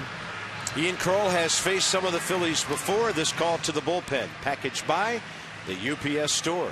We love logistics. Not a whole lot of work lately for Ian, but he's making, as a rookie, his 31st appearance. 21 strikeouts in 27 innings. League hitting .255. Faces Jimmy Rollins, who's 0 for 4 against him. 3 pitches, fastball, curveball change. And sometimes a lefty won't face left-handed batters. He'll be facing switch hitters because his manager wants to turn a guy around and put him on the right side. So more appearances, at least as many against Rollins, 4 at-bats as he has against Chase Utley, the lefty, who's next.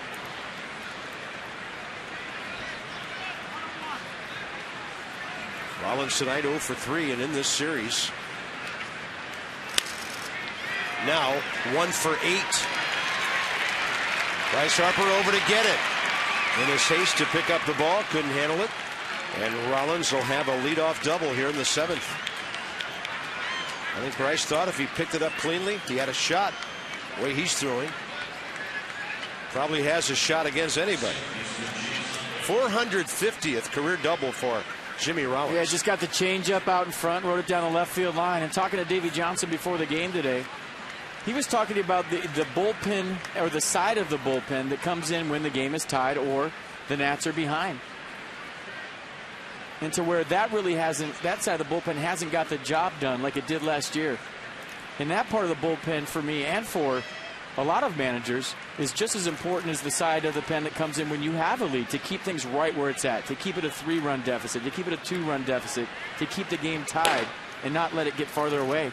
Last year, the Nats bullpen, in that regard, the B side of the bullpen, if you will, was trump tight. They kept the game exactly where it was every single time.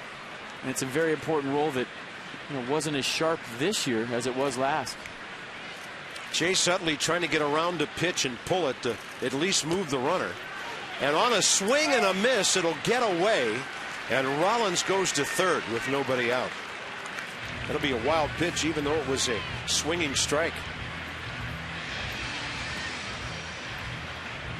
Yeah, pretty good curveball, a little bit too good. And look at Ramos, kind of got caught in between with the glove. And that's a play that maybe with as many games as he's caught in a row, there's a little fatigue factor involved, because he really should get over and block that ball, but his glove just got caught in between. Infield in, way in.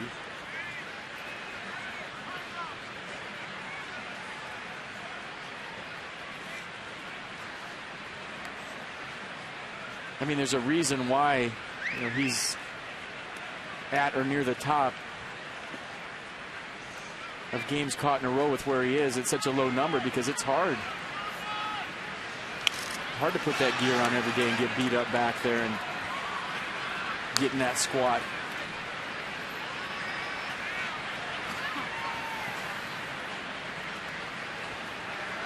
And 22 games in a row. Not easy.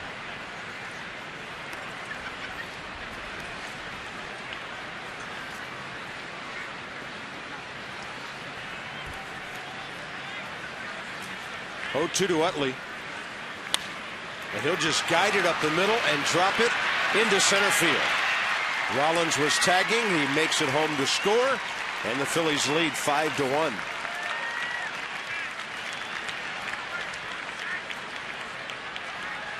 Well, that's just being a tough out right there. That's a good piece of hitting by Chase Utley. This is not a bad pitch from Ian Kroll.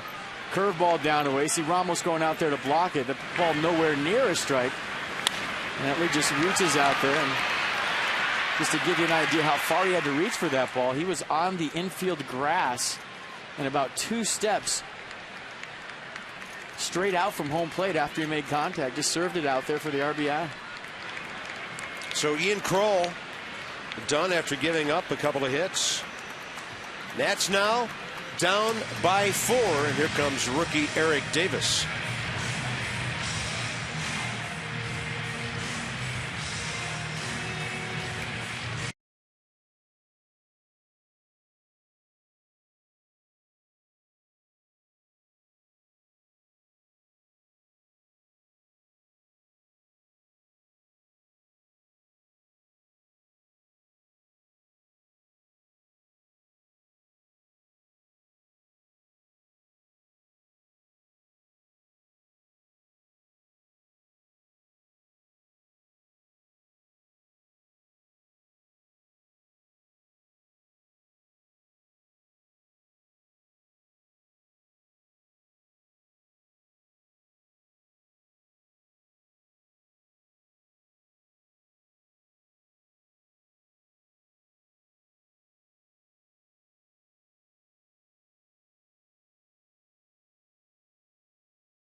to you by Navy Federal Credit Union. 4 million members, 4 million stories. Navy Federal Credit Union.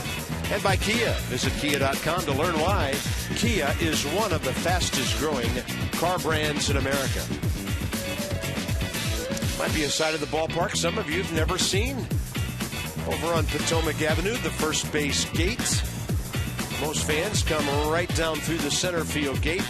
And right now the Nats on this Saturday night in trouble in the 7th. Carlos Ruiz coming in. Eric Davis will face him. Making his first appearance against the Phillies. Ruiz has doubled twice tonight. The second one drove in 3 runs.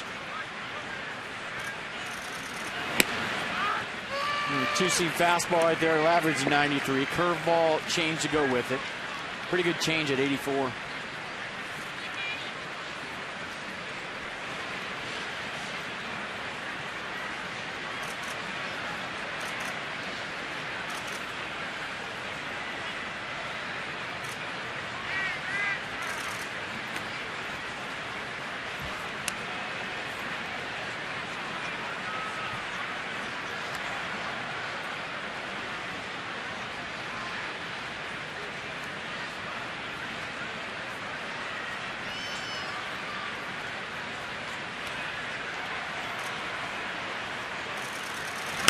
And the 0-1 popped up out of play.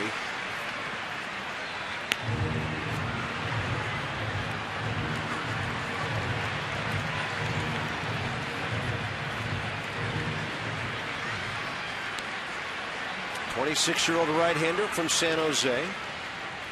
Nats got him from the Padres back in March of 11, right at the end of spring training, for Alberto Gonzalez, who had done some solid work for this ball club for a couple of years. This one to right. Wirth's got to run and go get it near the line. And a good running catch. First out of the inning. A great jump right there from Jason Wirth. And after Ruiz hit the ball over his head last time up to clear the bases, as an outfielder you're anticipating, you know, you played with him. He likes to go the other way. And right off the bat, Wirth with a great jump, tracking it all the way, makes a nice running catch. Just looking that thing right into the glove, sort of. Knew he had it, looking up to check the runner Utley, just in case he'd gone too far.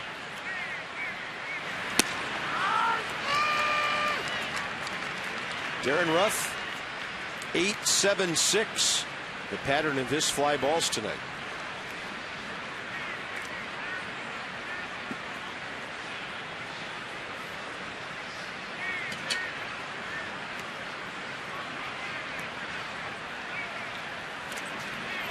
Good smothered by Ramos there, and a pitch down and away. And 876, the area code of Jamaica. It is? Yes. Oh. Said never had to call anybody there. Yeah, me neither.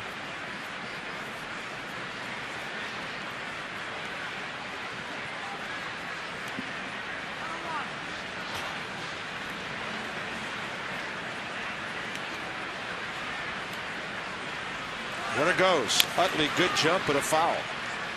1 ball, 2 strikes. So tomorrow, Jordan Zimmerman goes to the mound. And for the Phillies, it'll be Tyler Cloyd, who the Nats actually faced last year once.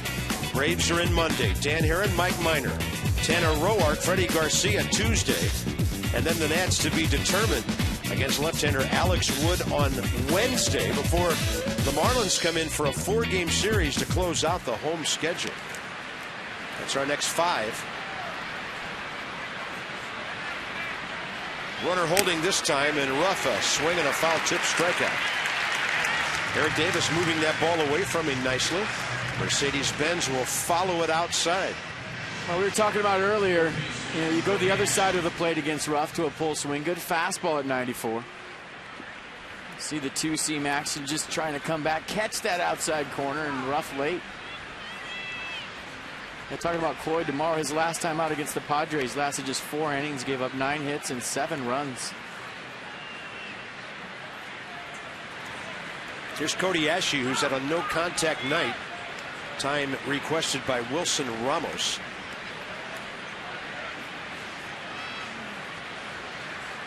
Yeah, she has walked and struck out twice.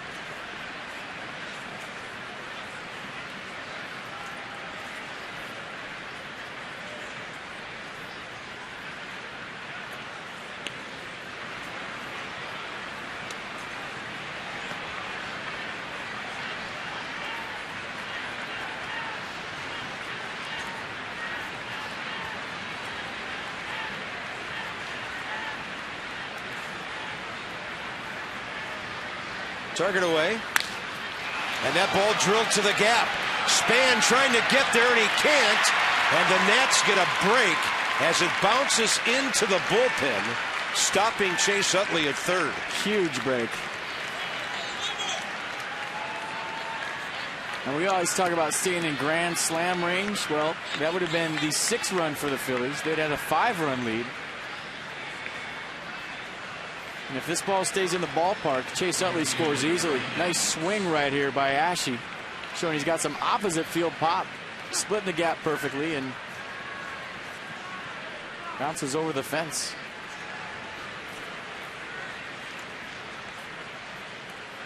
Second and third, 2 outs for Freddie Galvis, who has 2 hits.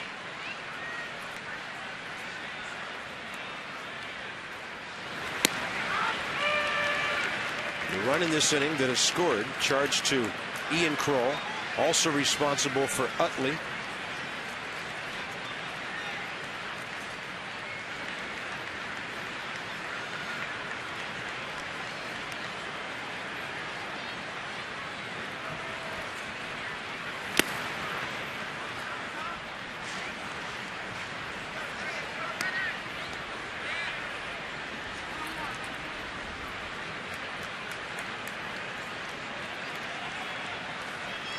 The last couple of innings, it's been the Phillies with the long at-bats.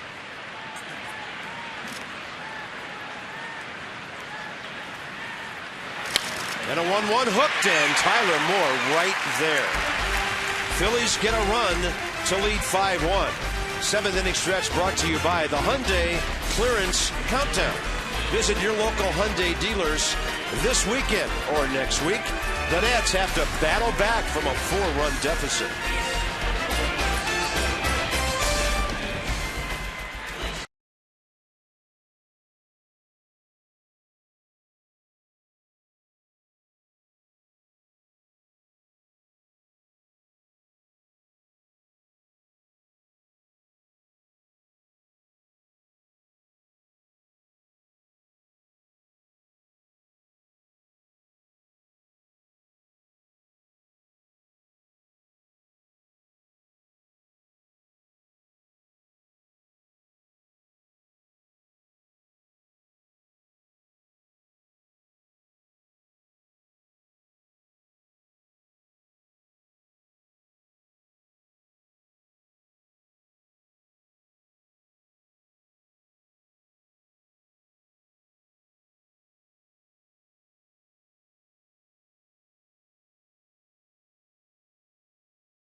Long way to go. 9 outs for Cole Hamels, or Cole Hamels in his bullpen to get against a good offensive ball club. So we'll see how this one goes. 1 rough inning for Gio, and kind of ironically, a pitcher's base hit restarted a rally after Mayberry hit that home run. Well, I think that's the part. I mean, when Mayberry hit the home run with 1 out in the 5th inning, that was the difference. Gio Gonzalez kind of got rattled right there, gave up the base hit to Cole Hamels, and then the big knock to Carlos Ruiz, and that's been the difference in the game. And when you're facing a guy like Cole Hamels, we talked about there's not a lot of room for error. Even though you have an offense that's clicking on all cylinders, the guy you're looking at right now absolutely knows what to do with a lead. Yeah, and at times this year, as Pete told you earlier, having a hard time pitching with a lead of any sort, but tonight he is. And he's facing Scott Hairston, who's 14 for 37 career against him with 5 home runs.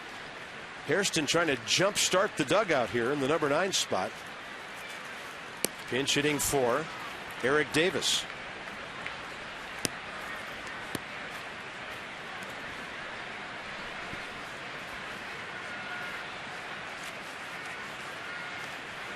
Scott 3 for 16 as a Nationals pinch hitter, but 2 of those hits home runs.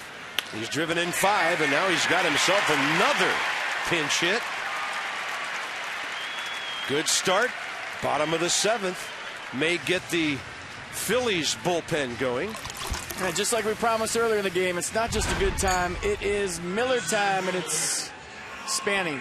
I mean, the night he's had tonight, there's the first knock. Hitting streak at 25. And he's been a terror on the bases. Stole second in the first inning. And came up with the 5th. Led that inning off with a base hit. Stole second. Stole third. So 3 stolen bases. 2 hits for Denard Span, extending that hitting streak to 25. Doing everything.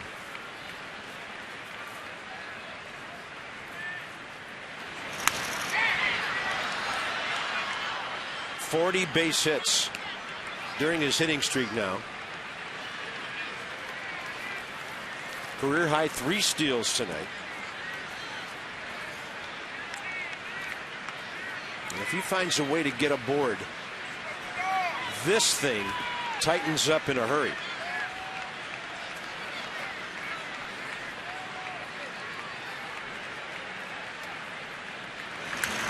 I mean, what a different dimension that adds to Denard Span's game, the stolen base. You know, coming in tonight, just 13 stolen bases in the year.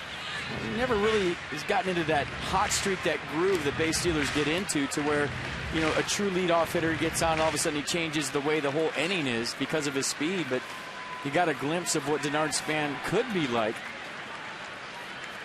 when he's aggressive on the bases and gets into that groove. 3 bags tonight, and Cole Hamels has had to pay tons of attention to him consistently. 0-2 count. Hamels tries to paint away. 90 just missing, and a ball and 2 strikes.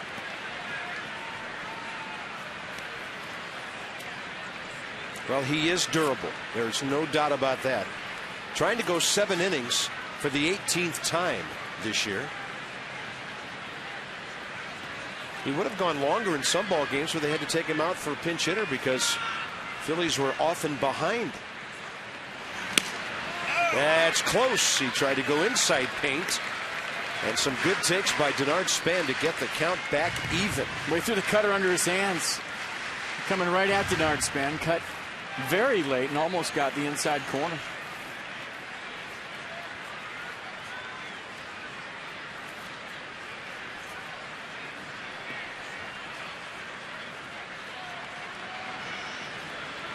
Two. He goes high to fill the count.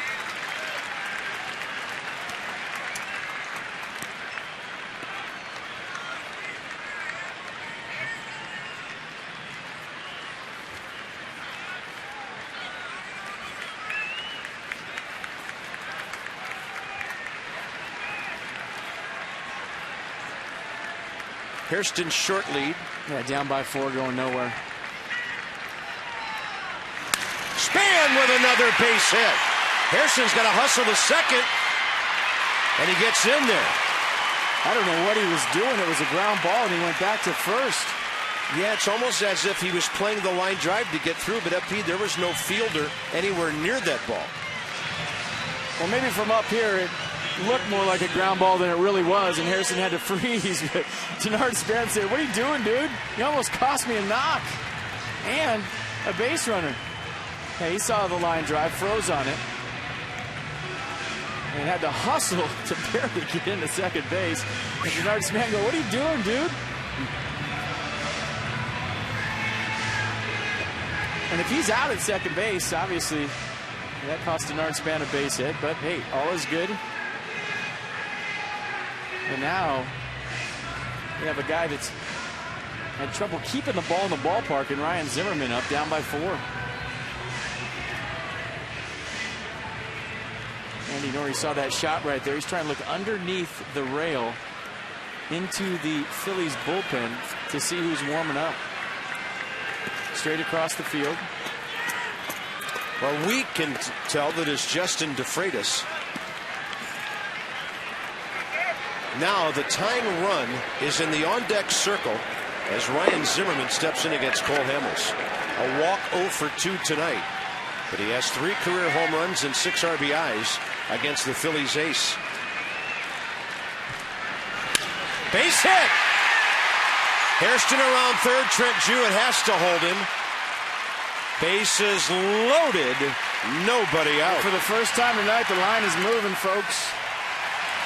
And the crowd's into it. And Jason Worth, the right man, the right spot. Nice piece of hitting once again. Taking what the game gives you.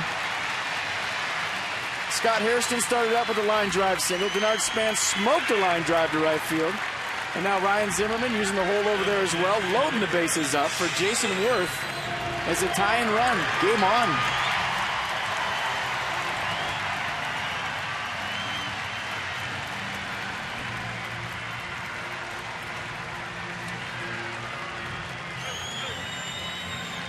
And that's going to do it for Hamels. Ryan Sandberg out to the mound.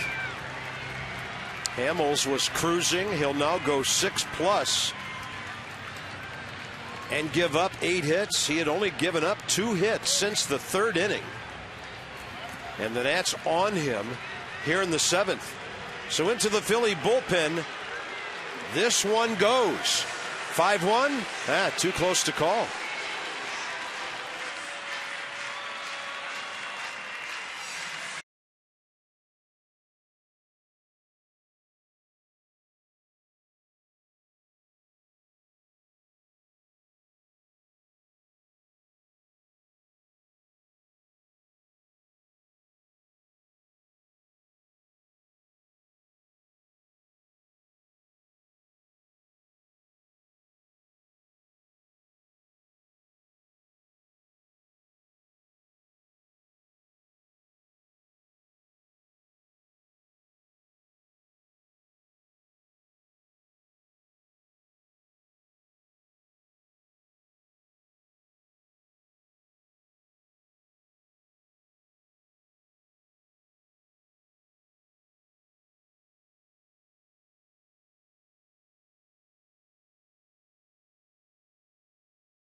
Two and 4 with a 4.56 ERA.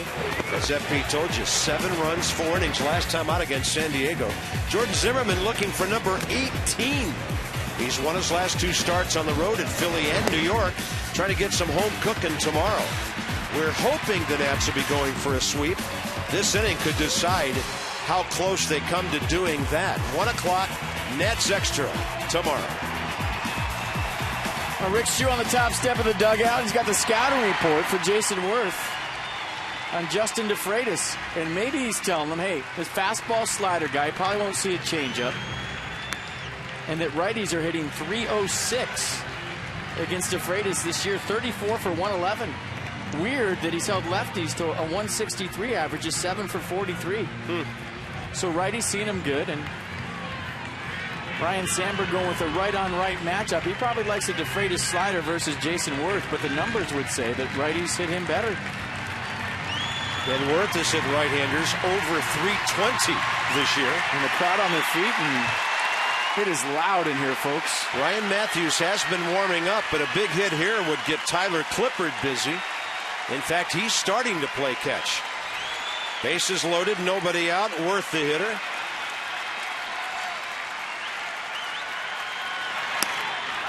He gets the call on the sinking fastball at the knees. He thought it was low. Pitch track likes a low pitch. It'll probably have it as a strike, but watch where it ends up. Ruiz's glove almost hit the ground.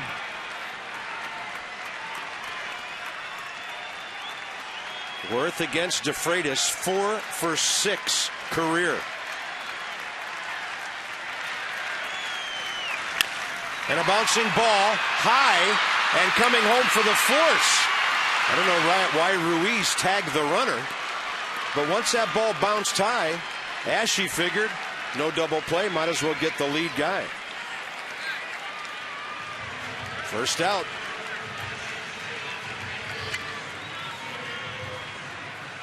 Check out the pitch again to Worth.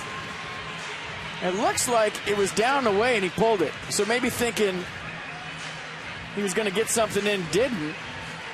And for whatever reason, Ruiz, that's all he had to do was touch the plate. It was a force out, decided to make the tag on top of it. Maybe had a brain cramp right in the middle.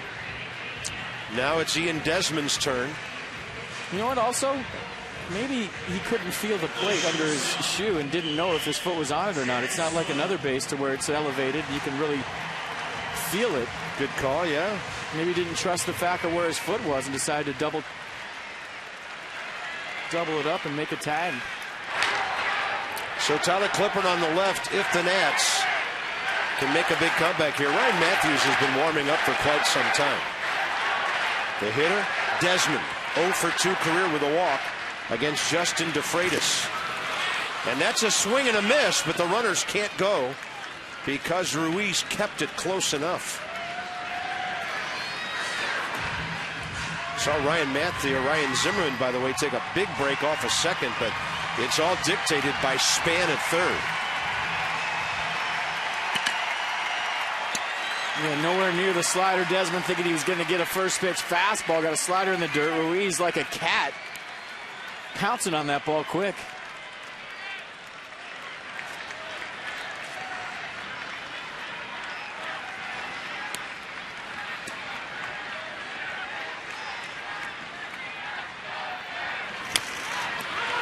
That's a foul ball that hit Ian in the foot before turning into fair ground.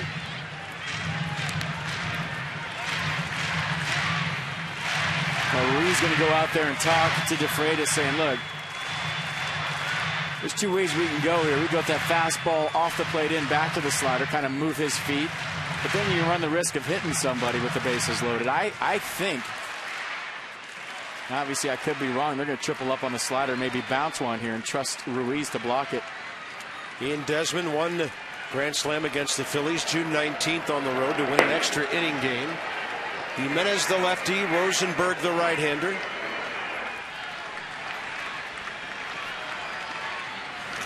And they go fastball up and away to at least show him a heater.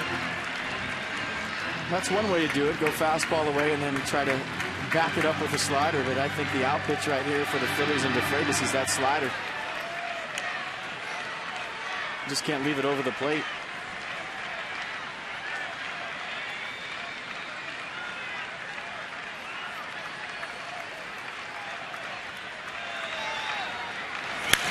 Desmond jammed and he fights it off.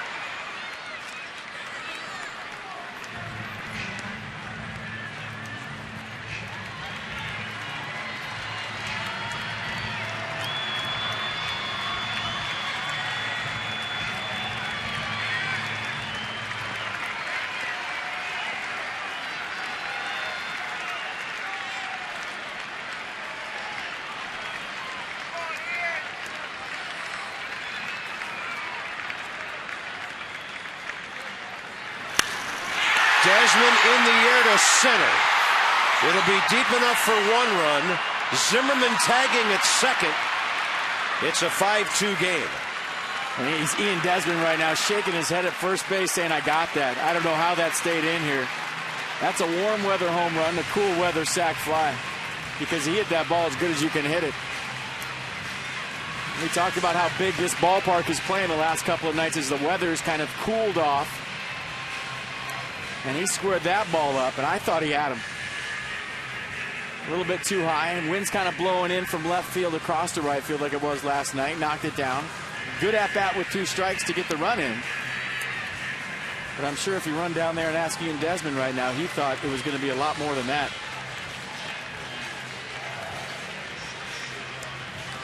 So they go to the lefty now. Cesar Jimenez with Bryce Harper coming up. Nats back within 3.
One by one, getting back in this game, but they need a big hit now with 2 outs.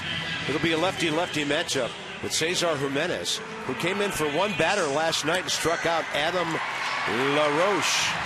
He has one career matchup with Bryce Harper, and that's a walk.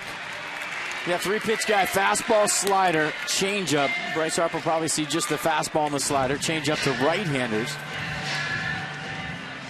But even though the flags aren't blowing right now in left center field, during that break, I just had a gust of wind come and knock all the papers off the counter here.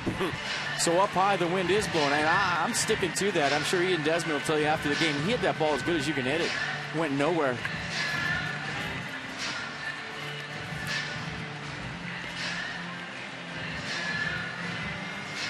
Bryce Harper, base hit first time.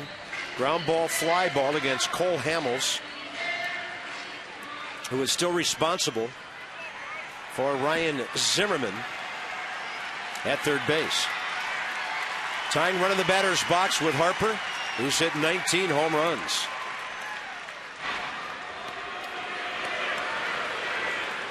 Left-handed pitcher in this situation better make sure he steps more toward first base than home on a play like that.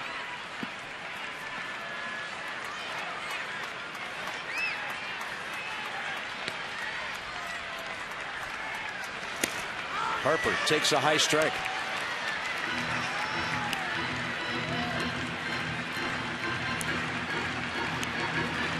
Well, not a lot of opportunities, but he's done well.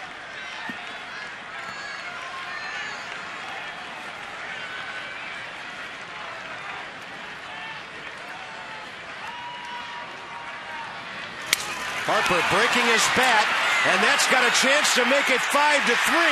It does, and the ball gets by, and here's Harper to second. Worth comes in to score. It's a 5-4 game. Great send by Trent Jewett at third base.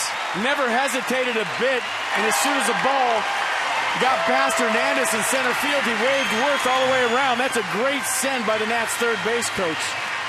On top of it, Bryce Harper hustling to second base. Bat died a hero. And you got a one-run game. How about that? Well, Bryce will get one RBI. The second will score on the error. Good hustle by Harper. Watch the ball kick right here. Underneath the glove of Hernandez, and that can't happen. And all of a sudden, Mayberry decides, well, I'm just going to throw this into second to get Harper. And watch Jewett. Waved Worth all the way, never hesitated.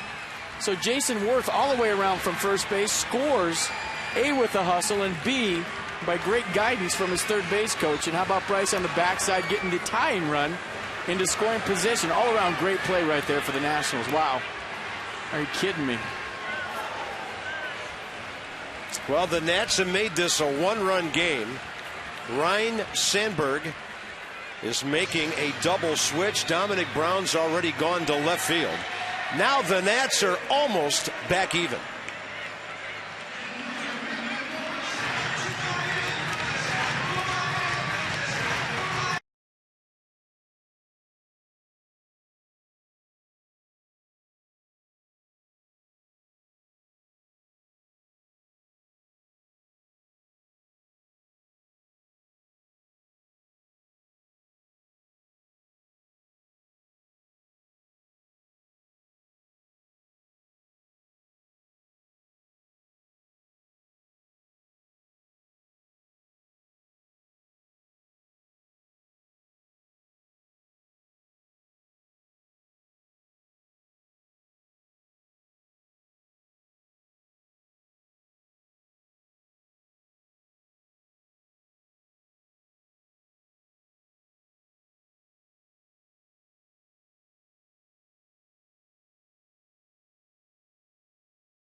Dugout during the pitching change, but you see everybody on their feet in the background. A, that's cool. B, the bat was just absolutely killed right there. Died a hero. And watch Jason Worth. I mean, not taking anything for granted, going hard the whole way. And look at him pick up Trent Jewett right there. Looking at his third base coach. That is good base running, folks. And he was thinking it. He just needed confirmation from his third base coach to send him. Once he did, turn down the Jets, and Bryce Harper on the backside slide into second, because if he's out, Jason Worth was not close to home plate yet. That run wouldn't have counted. And watch him just keep that toe right on the base. Nationals a base hit away from tying the game. Righty-righty matchup. Dominic Brown takes over in left field. He'll be batting ninth for the Phillies.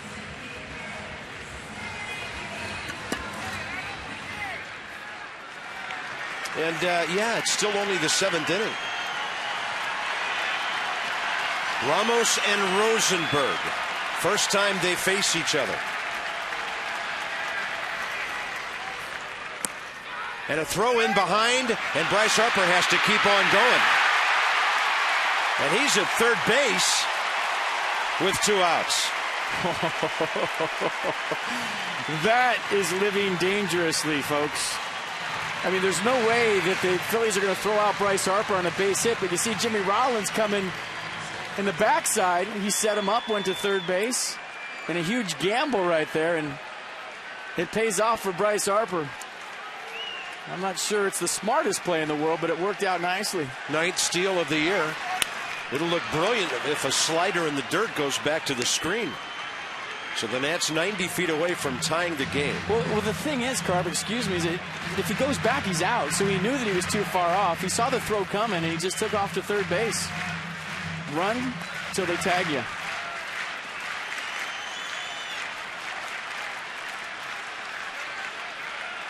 Oh, 2 to Ramos. Gets extension and able to foul it away. Now Rosenberg, a 4-pitch guy. Fastball, slider, curve, change. You saw the fastball right there, humped up on it. It usually averages 93.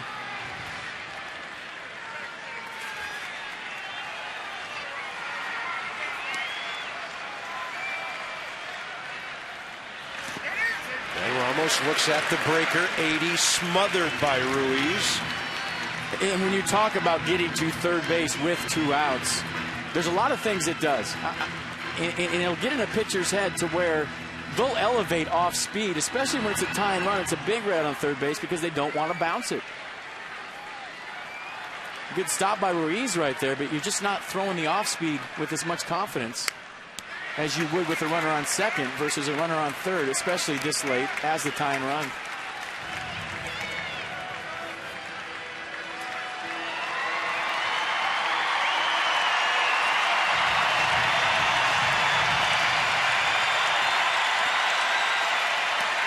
Tyler Moore's spot next. Adam LaRoche on deck.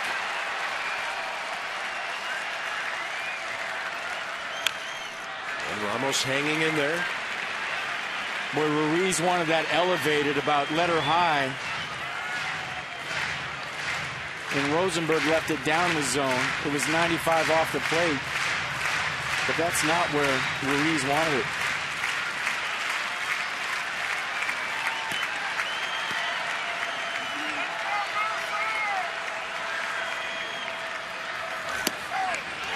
Got him. How is that a strike? Front door breaking ball that was caught at ground level. And Ramos can't believe it. Neither can his manager. It's not even close. That's ridiculous.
Back in the ball game. Bryce Harper at third base. Wilson Ramos up.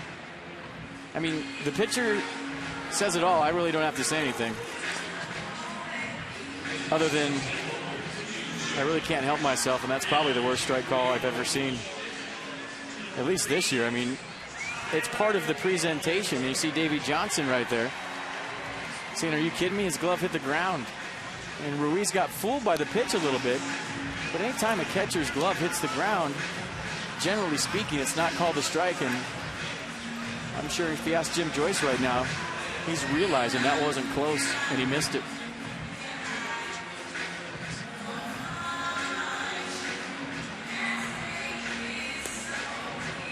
And Tyler Clippard, you look at the numbers against 143.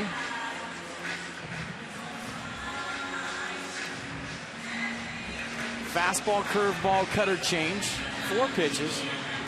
Fastball's been his best pitch this year. Last year was a changeup. This year really relied on being aggressive in the strike zone early with the fastball.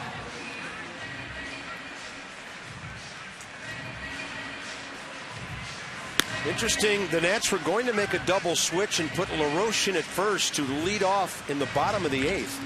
Then they pulled him back and put Tyler Moore back out there. So Tyler's still there, and I think what Davey's doing here, based on who the Phillies have pitched the bottom of the 8th, if it's a right-hander, he could pinch hit LaRoche for Moore. So he'll wait and see how things develop.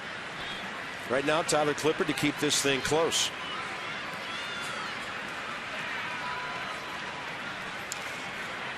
John Mayberry. A big swing for the Phillies back in the 5th inning to change the feel of this game. Even though it was only 1-0 Nats at the time, you just had the feeling everything was okay with Gio. This guy hits a home run to tie it, then they get 3 more hits and a walk and have a 4-run inning. Mayberry against Clippard career 1 for 5.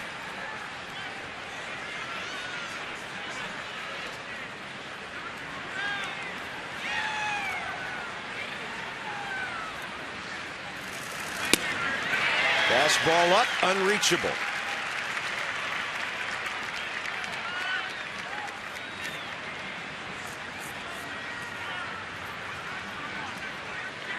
Just kind of thinking up here on the fly. Obviously, live TV, you're trying to think and put yourself into Jim Joyce's shoes and what he saw right there. And the only thing I can come up with is he was a little quick on the call to where he saw the ball breaking down and maybe anticipated that it was going to be a strike instead of waiting to let the ball finish traveling into Ruiz's glove and then make the call. Just maybe a little quick on the trigger. Obviously, that was nowhere near being strike three.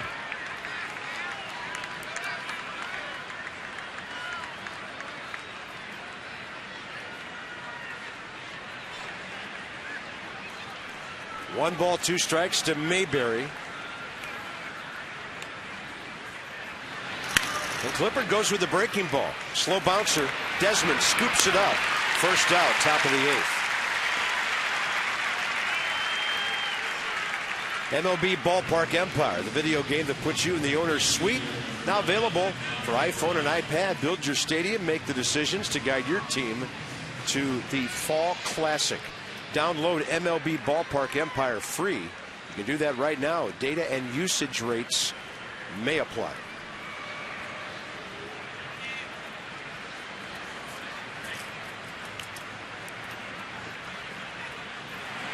Clippard goes breaking ball to Dominic Brown, who plays against the Nats for the first time in a couple of months. He's had a problem with his Achilles. Very slow and able to get back. That is a tough injury for any athlete. Good looking changeup.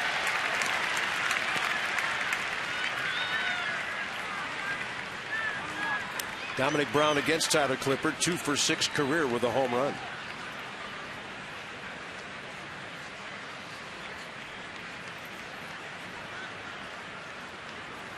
Fastball up. Who's going to get over the top of that? 93 up there with all the elbows and kneecaps coming at you and the release point. Well, you've seen that for a number of years now. That 93 plays way harder than that, especially when it's elevated.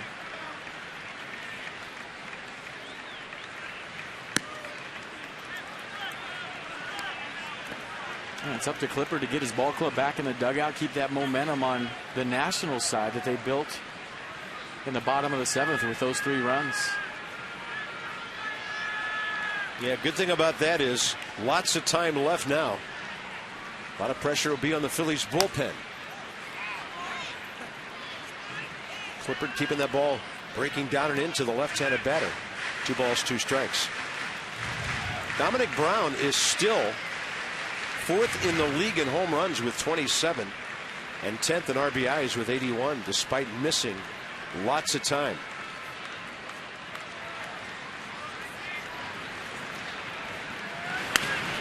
Clippard got in on his hands and he was able to foul it back.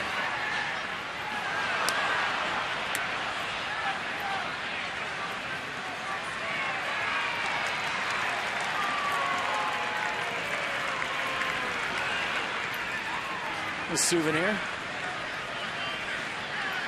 Fired up. Sweatshirt sort of on. Got him. Breaking pitch up. Maybe the changeup up. And Tyler Clippard gets the first 2 here in the 8th. Well, it might have been the curveball. Let's check it out again. 82 miles an hour. Didn't have a lot of break to it. And Brown way out in front. Well, it might have been the changeup. Looking at that angle and just seeing the rotation of the baseball. This will show it right here. Oh, it was the fork. Did you see that?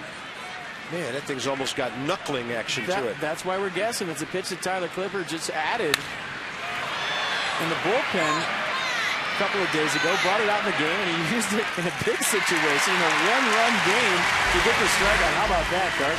Denard Span then catch the Hernandez fly ball, and Clippard clean 8th again.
He'll go lefty, righty, lefty with his hitters. We'll give you that in a moment after we tell you about a week from tonight when the Nats Live free postgame concert series wraps up with Montgomery Gentry.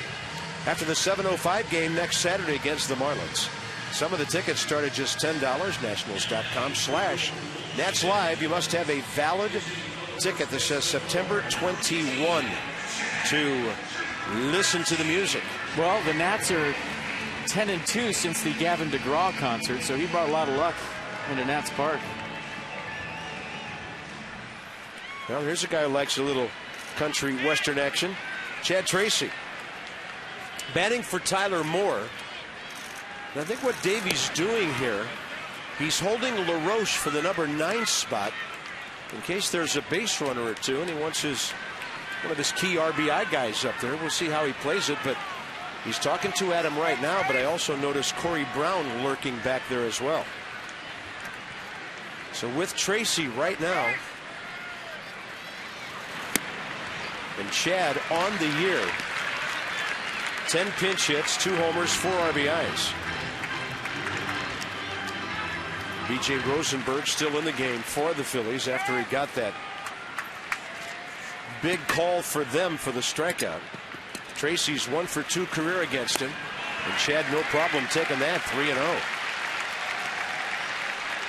I mean, if he wants, he could pinch hit him for Rendon too and put Lombardozzi at second base. It all depends on what he's thinking right here in this situation. And there's some action going on down there. They're pointing fingers. Davey's looking at Adam LaRoche. Right in there by the 27-year-old right-hander who's from Newport News, Virginia. Went to high school in Kentucky, played at the University of Louisville. But born in Virginia, and a 3-1 count here to Tracy. Fastball up and away. Chad couldn't get to it. It's hard to think like this if you're Chad Tracy right now, but I mean, you have to think with Perez on the bench that you're a leadoff guy. And if you get on, I mean, his mentality is I'm tying this game with a home run, but if he gets on, it's probably going to be Perez running for him, and then you got speed on the bases in a 1-run game.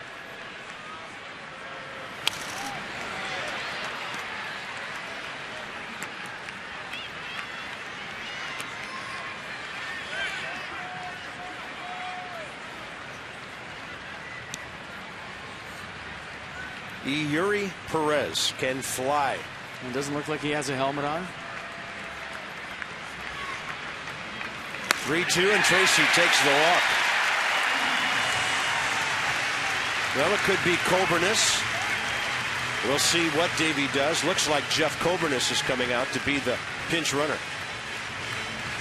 Nice at bat by Chad Tracy off the bench, tying run aboard, leading off the 8th. We'll exchange of runners, high fives back to the dugout, fouled off a couple of tough pitches in the 3-2 count to get the speed of Coburnis on first base.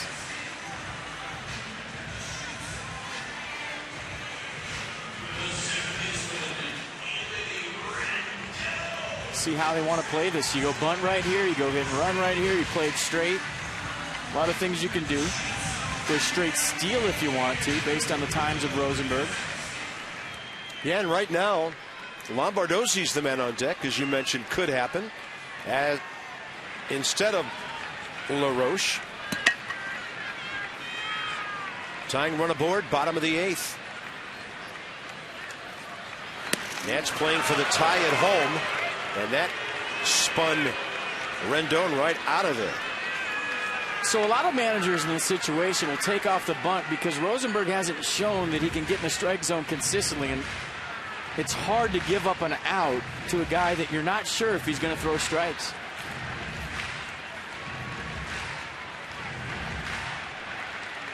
Phillies 15-12 under Ryan Sandberg.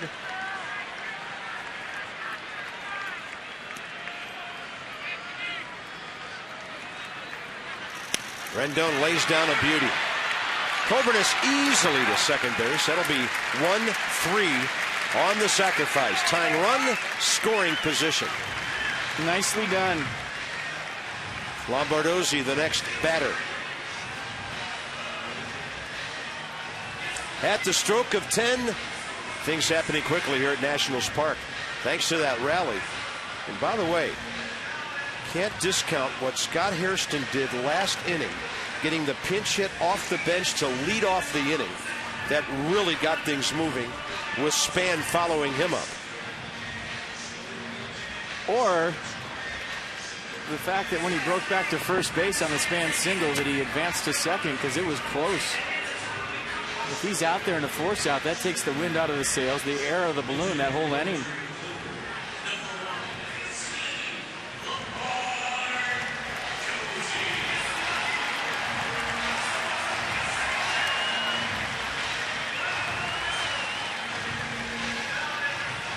Steve Lombardozzi 0 for 4 against B.J. Rosenberg career. And Lombardozzi has turned into Davey Johnson's most reliable pinch hitter this year. He's had 11 pinch hits. Same number as Tracy, but he's done it in 22 fewer at bats. 297 as a pinch hitter. That's awesome. Spits on the fastball outside.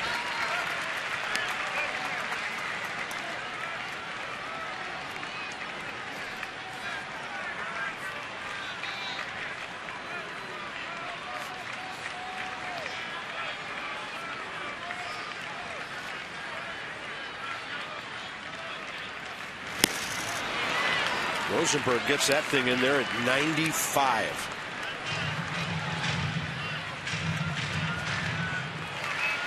Colburnus is fast at second base, but the Phillies outfield cheating way in. And even though you have speed at second base, he is going to have to seriously get a good read on a ball to the outfield to score. There's one to the gap in left center, but Dominic Brown over to grab it, and Colburnus just got back.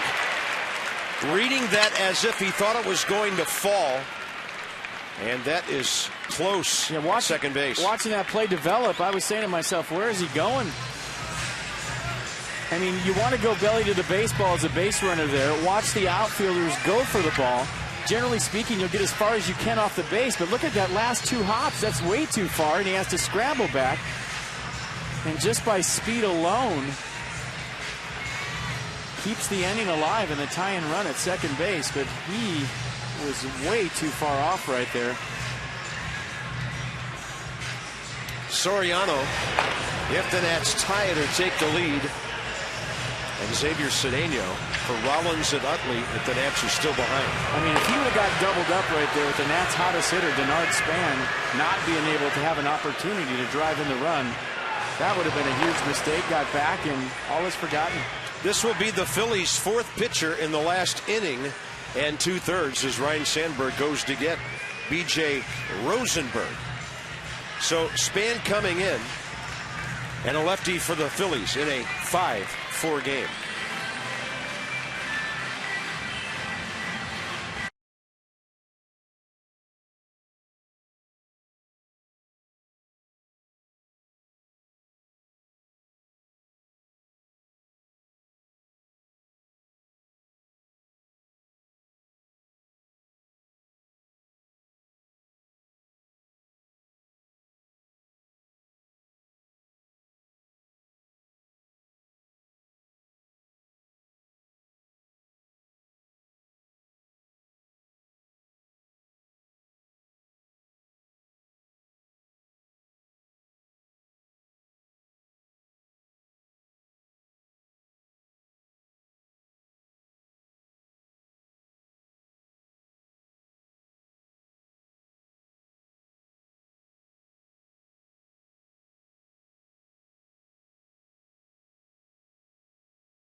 Jake Diekman, who takes over for the Phillies here in the 8th inning.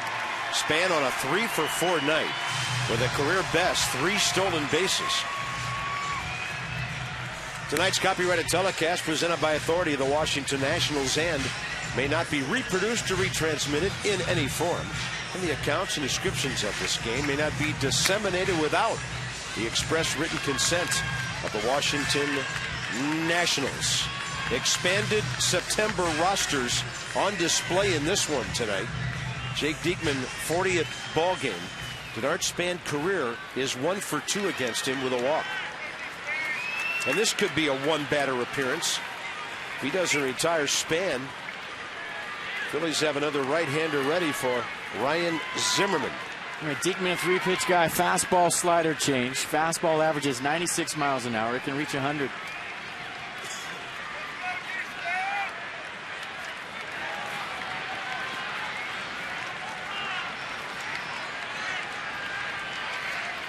Phillies outfield still very shallow, but in a 2-out situation, Coburn is going on the crack of the bat. He'll get a far better jump than he would with 1 out. And Papelbon, their closer, the man who would face Zimmerman if Denard Span keeps this 8th inning going. High and tight.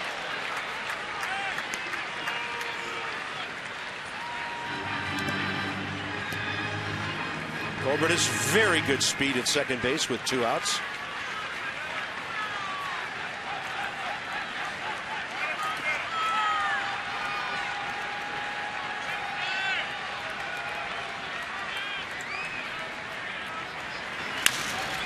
Right up the middle and leaping for that, Jake Diekman to end the Nats' threat in the 8th. So to the 9th inning we go. Phillies 5, Nats 4.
The hot sauce with the iconic wooden cap, available in original flavor, chili lime, chili garlic, and chipotle. Gio Gonzalez tonight with the 94-mile-an-hour fastball to strike out Jimmy Rollins in the 1st inning.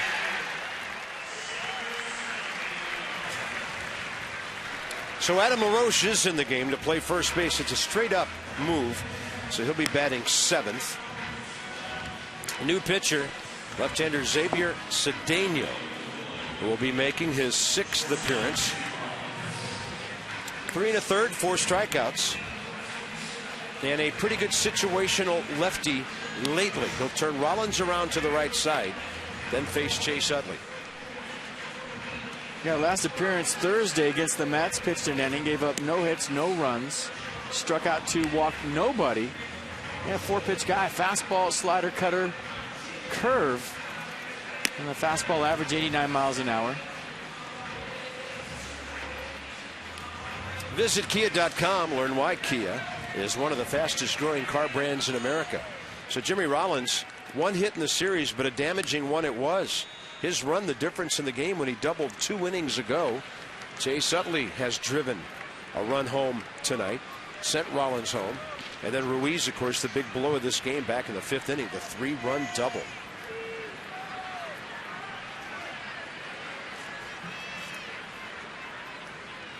Rollins 1 for 4 tonight. And against Cedeno, 0 for 1.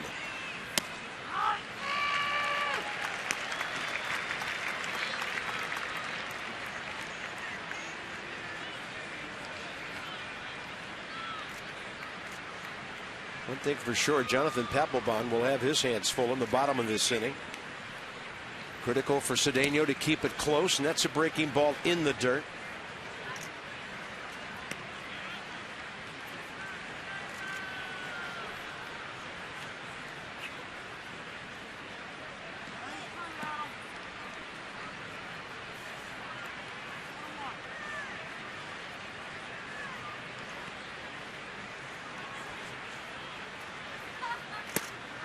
And Cedeno drops the 86 in there. I kind of touched on earlier about how important it is for the side of the bullpen that comes in when you're not leading to keep the game right where it's at. And that run that was given up in the 7th inning, I think Ian Kroll responsible for it, looming large right now.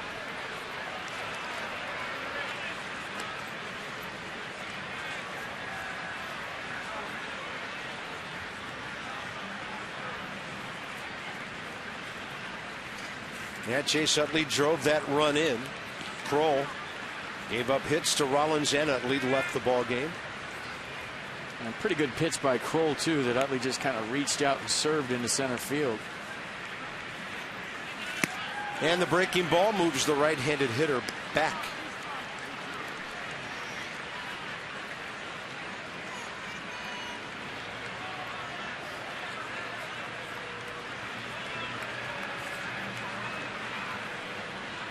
Two-two to Rollins. Hits it hard. He's aboard.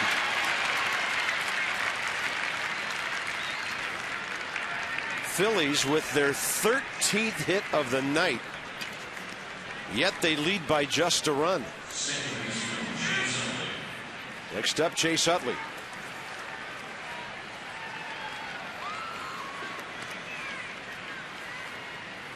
And Jimmy Rollins with just 3 stolen bases versus lefties this year, and he's been caught twice.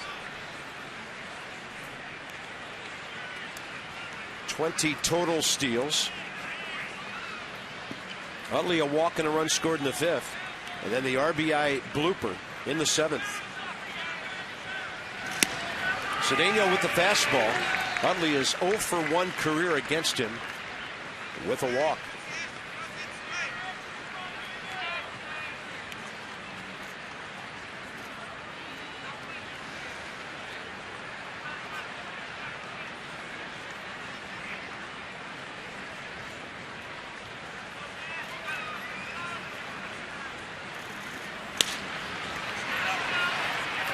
Ian Desmond under this one.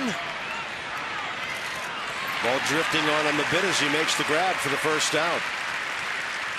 On Monday, the Mid-Atlantic Sports Report is back. Tom, Dave, Mel, and Phil will completely wrap up this weekend. Look ahead to the Braves series. Weekly stock reports, your fan questions. And now Davey Johnson will come out and take out Xavier Cedeno. Ryan Matthews has probably thrown several innings in the pen tonight. It's Matthews and Ruiz ahead.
All of last year, it was to give another team a chance to get to the postseason.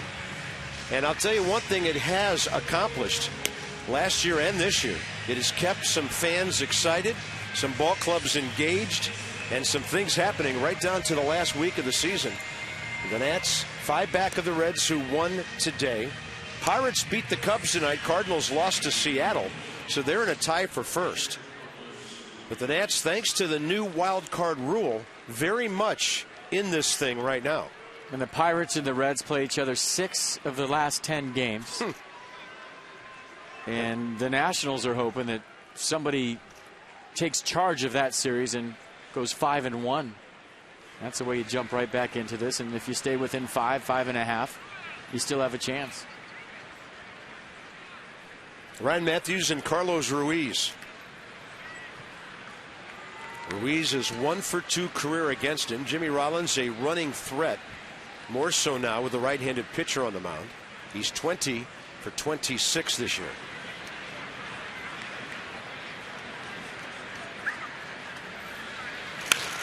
Bouncing ball, Zimmerman to cut it.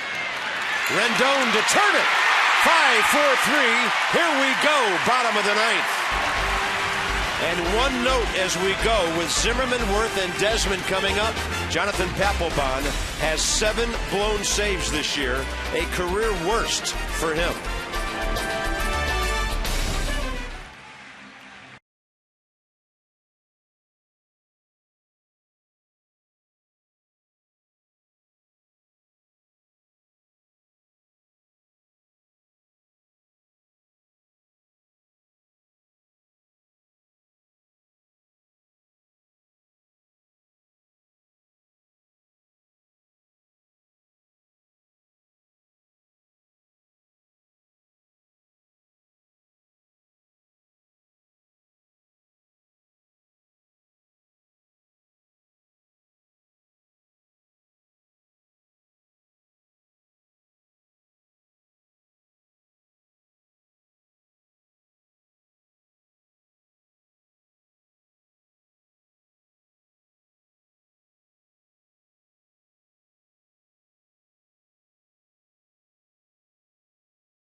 The Nats 5-4. Byron Kerr and Ray Knight, Nats Extra post-game show just around the corner. Looking for a rally here, Ray, and you look at what happened in this one. Gio Gonzalez, a little bit of trouble, 5th inning location. We'll break that down, but a nice little late rally in the 7th to give them an opportunity here in the 9th. Yeah, no doubt about it. You've got the big boys up 2, 3, and 4 against Papelbon. This is what you look for. 1 run down, your best hitters up against their best pitcher in relief, and a chance to blow this thing open and have a walk-off. You know, the way things are going and the way everybody's feeling, I feel good about it.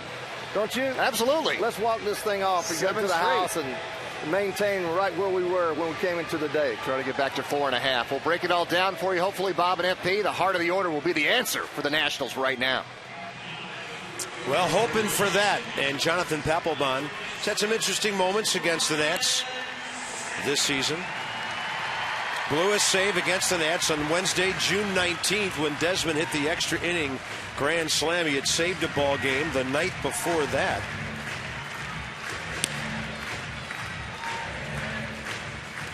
Well, the fastball velocity's been down. It's only 92 miles an hour. Slider 76. He'll throw an occasional split. That's his out pitch at 86. And wherever you were sitting in the 7th inning at home, go right back and sit in the same spot. Papelbon, by the way, had blown a save in the first game of that series, 2 in Philly. But then they rallied and scored the winning run in the bottom of the 9th inning. So, as mentioned, 7 blown saves, a career worst for Papelbon. It'll face Zimmerman, Worth, and Desmond. Ryan's 2 for 8 against him. Worth is 2 for 7. Eddie and Desmond, 1 for 7. But all it takes is 1 run to totally change the end of this game. Well, there's a part of you that, says, well, go for the home run and tie it. But generally speaking, in these kind of situations, it's about doing the little things, getting base runners on. But when you have the middle of the order coming up, anything goes. Zimmerman, 1 walk, 3 strikeouts, a double in his 2-for-8 career against this right-hander, who this year has 26 saves. Here we go, game on. Buckle up.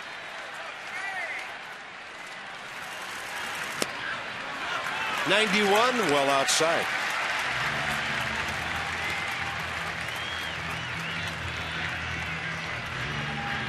And generally speaking, closers will make you beat them the other way in these situations. You got two guys in a row, Zimmerman and Worth, that can do just that. They can go out to right field.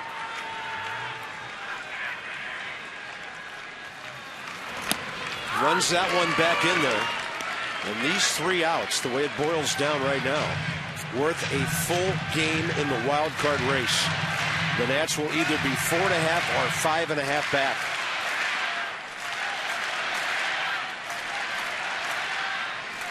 A lot of railbirds in September. Yeah, top step. Here we go.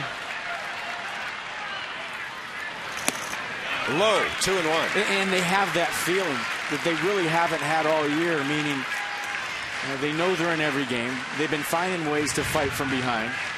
And when you get that feeling as a ball club, one they've been waiting for 6 months, they feel like it's only a matter of time before they figure out a way to take a lead.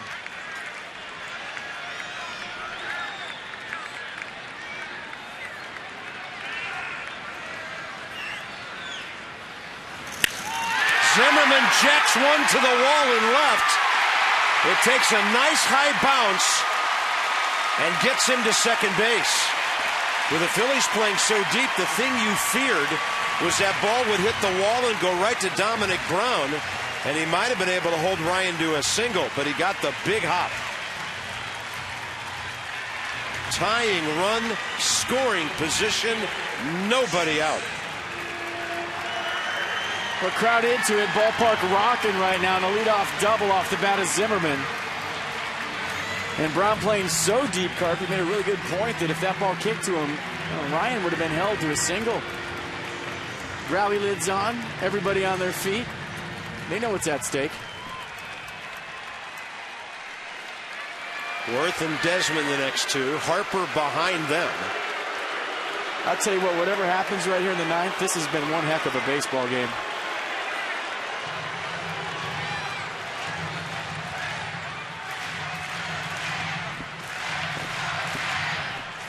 Jason Worth tonight, 0 for 2, but a sac fly and a walk.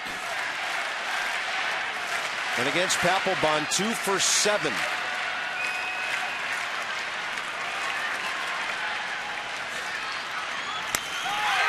Fly ball to left, and Zimmerman's not going to be able to go to third.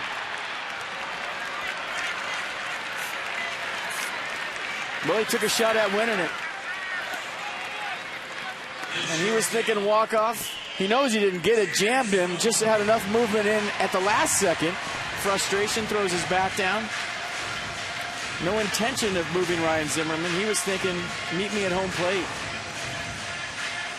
Ian Desmond tonight's 1 for 3 with a sac fly. He's 1 for 7 career against Papelbon with 4 strikeouts.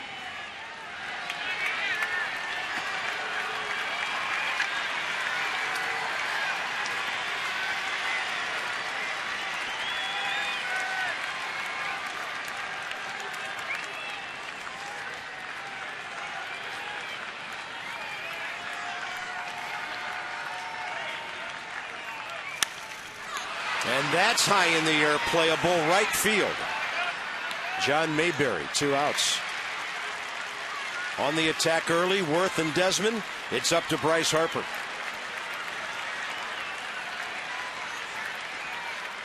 Bryce against Papelbon career, 1 for 3.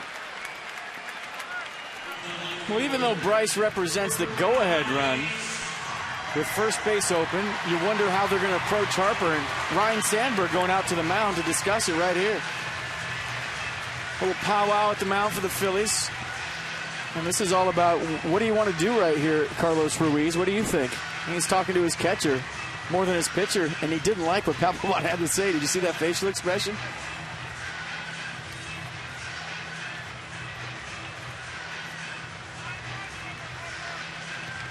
Well, let's see what they're going to do.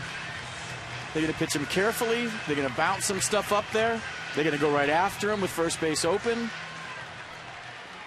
They're not going to intentionally walk him. Oh, they are. Look at this. They're going to put the winning run on base. Wow.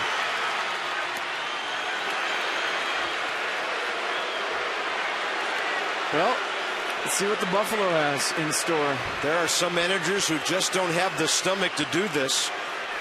And Ryan Sandberg, who is 28 games into his managerial career at the big league level.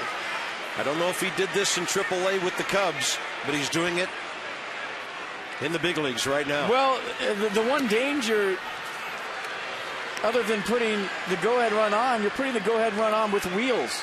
So if Wilson Ramos hits a gap right here, there's a good chance of Bryce Harper scoring all the way from first base. So it's one thing to walk a guy that represents the go-ahead run, but when the go-ahead run has speed like Harper does, we'll see how this whole thing works out. Right here, right now with Wilson Ramos. Ramos 0 for 1 career against Jonathan Papelbon. He's 1 for 4 tonight.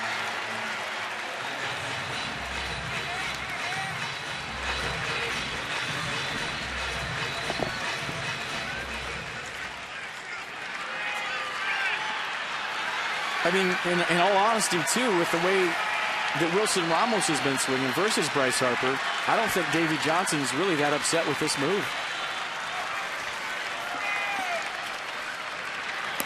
And he throws it away, and Carlos Ruiz makes a miracle of a pick. Unbelievable. How in the world did Ruiz stop this ball?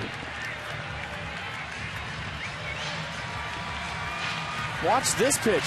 Just a yank job, and he goes emergency backhand, goes right into his glove, and keeps the go-ahead run in Bryce Harper at first base. Huge play by Ruiz.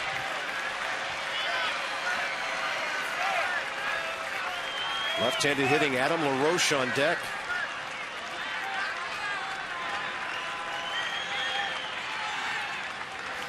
Ramos gets jammed.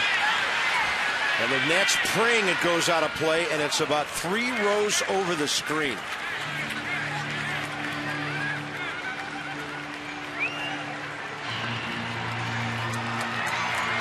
And this is where, as a hitter, just deep breaths, relax, look for a pitch, realize that the pressure's on Papelbon more than you in this situation.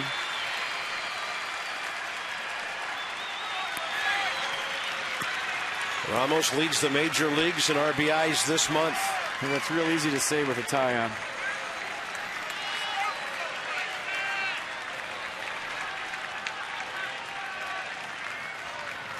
Ramos gets a center cut fastball. Rollins makes a pick, and the Phillies hold on to win. Wow. Unbelievable. Can't hit the ball any harder than Wilson Ramos just did. The Nats strand their 10th and 11th runners of the night. And just a one-hop bullet. Rollins handles it. Knows that he's got plenty of time with the wheels of Ramos. Makes a good throw across the diamond. And the Nats die hard here tonight. But you can't ask anything more. They battle to the last out. A 3-hour and 24-minute battle. Phillies hold on. Time for your Kia Drive of the Game, brought to you by Kia. Visit Kia.com. Learn why Kia is one of the fastest growing car brands in America, and this is the turning point of the ballgame. First pitch fastball to Carlos Ruiz. Beats Jason Worth. Hit the ball well. And with 2 outs, a bases clearing double for Ruiz. 3 RBIs, and that was the difference in this ballgame. Nats never could complete their long road back. Carlos Ruiz and the Phillies hold on to win it, and it's a rubber game tomorrow. Nats are now 5.5 back in the wild card race. It will be Jordan Zimmerman going against the Phils, looking for his 18th. 1 o'clock Nats Extra. From Nationals Park, this has been a Masson presentation. Stay tuned. Nats Extra post game with Byron and Ray straight ahead. And from the booth high atop the yard, so long for just a while.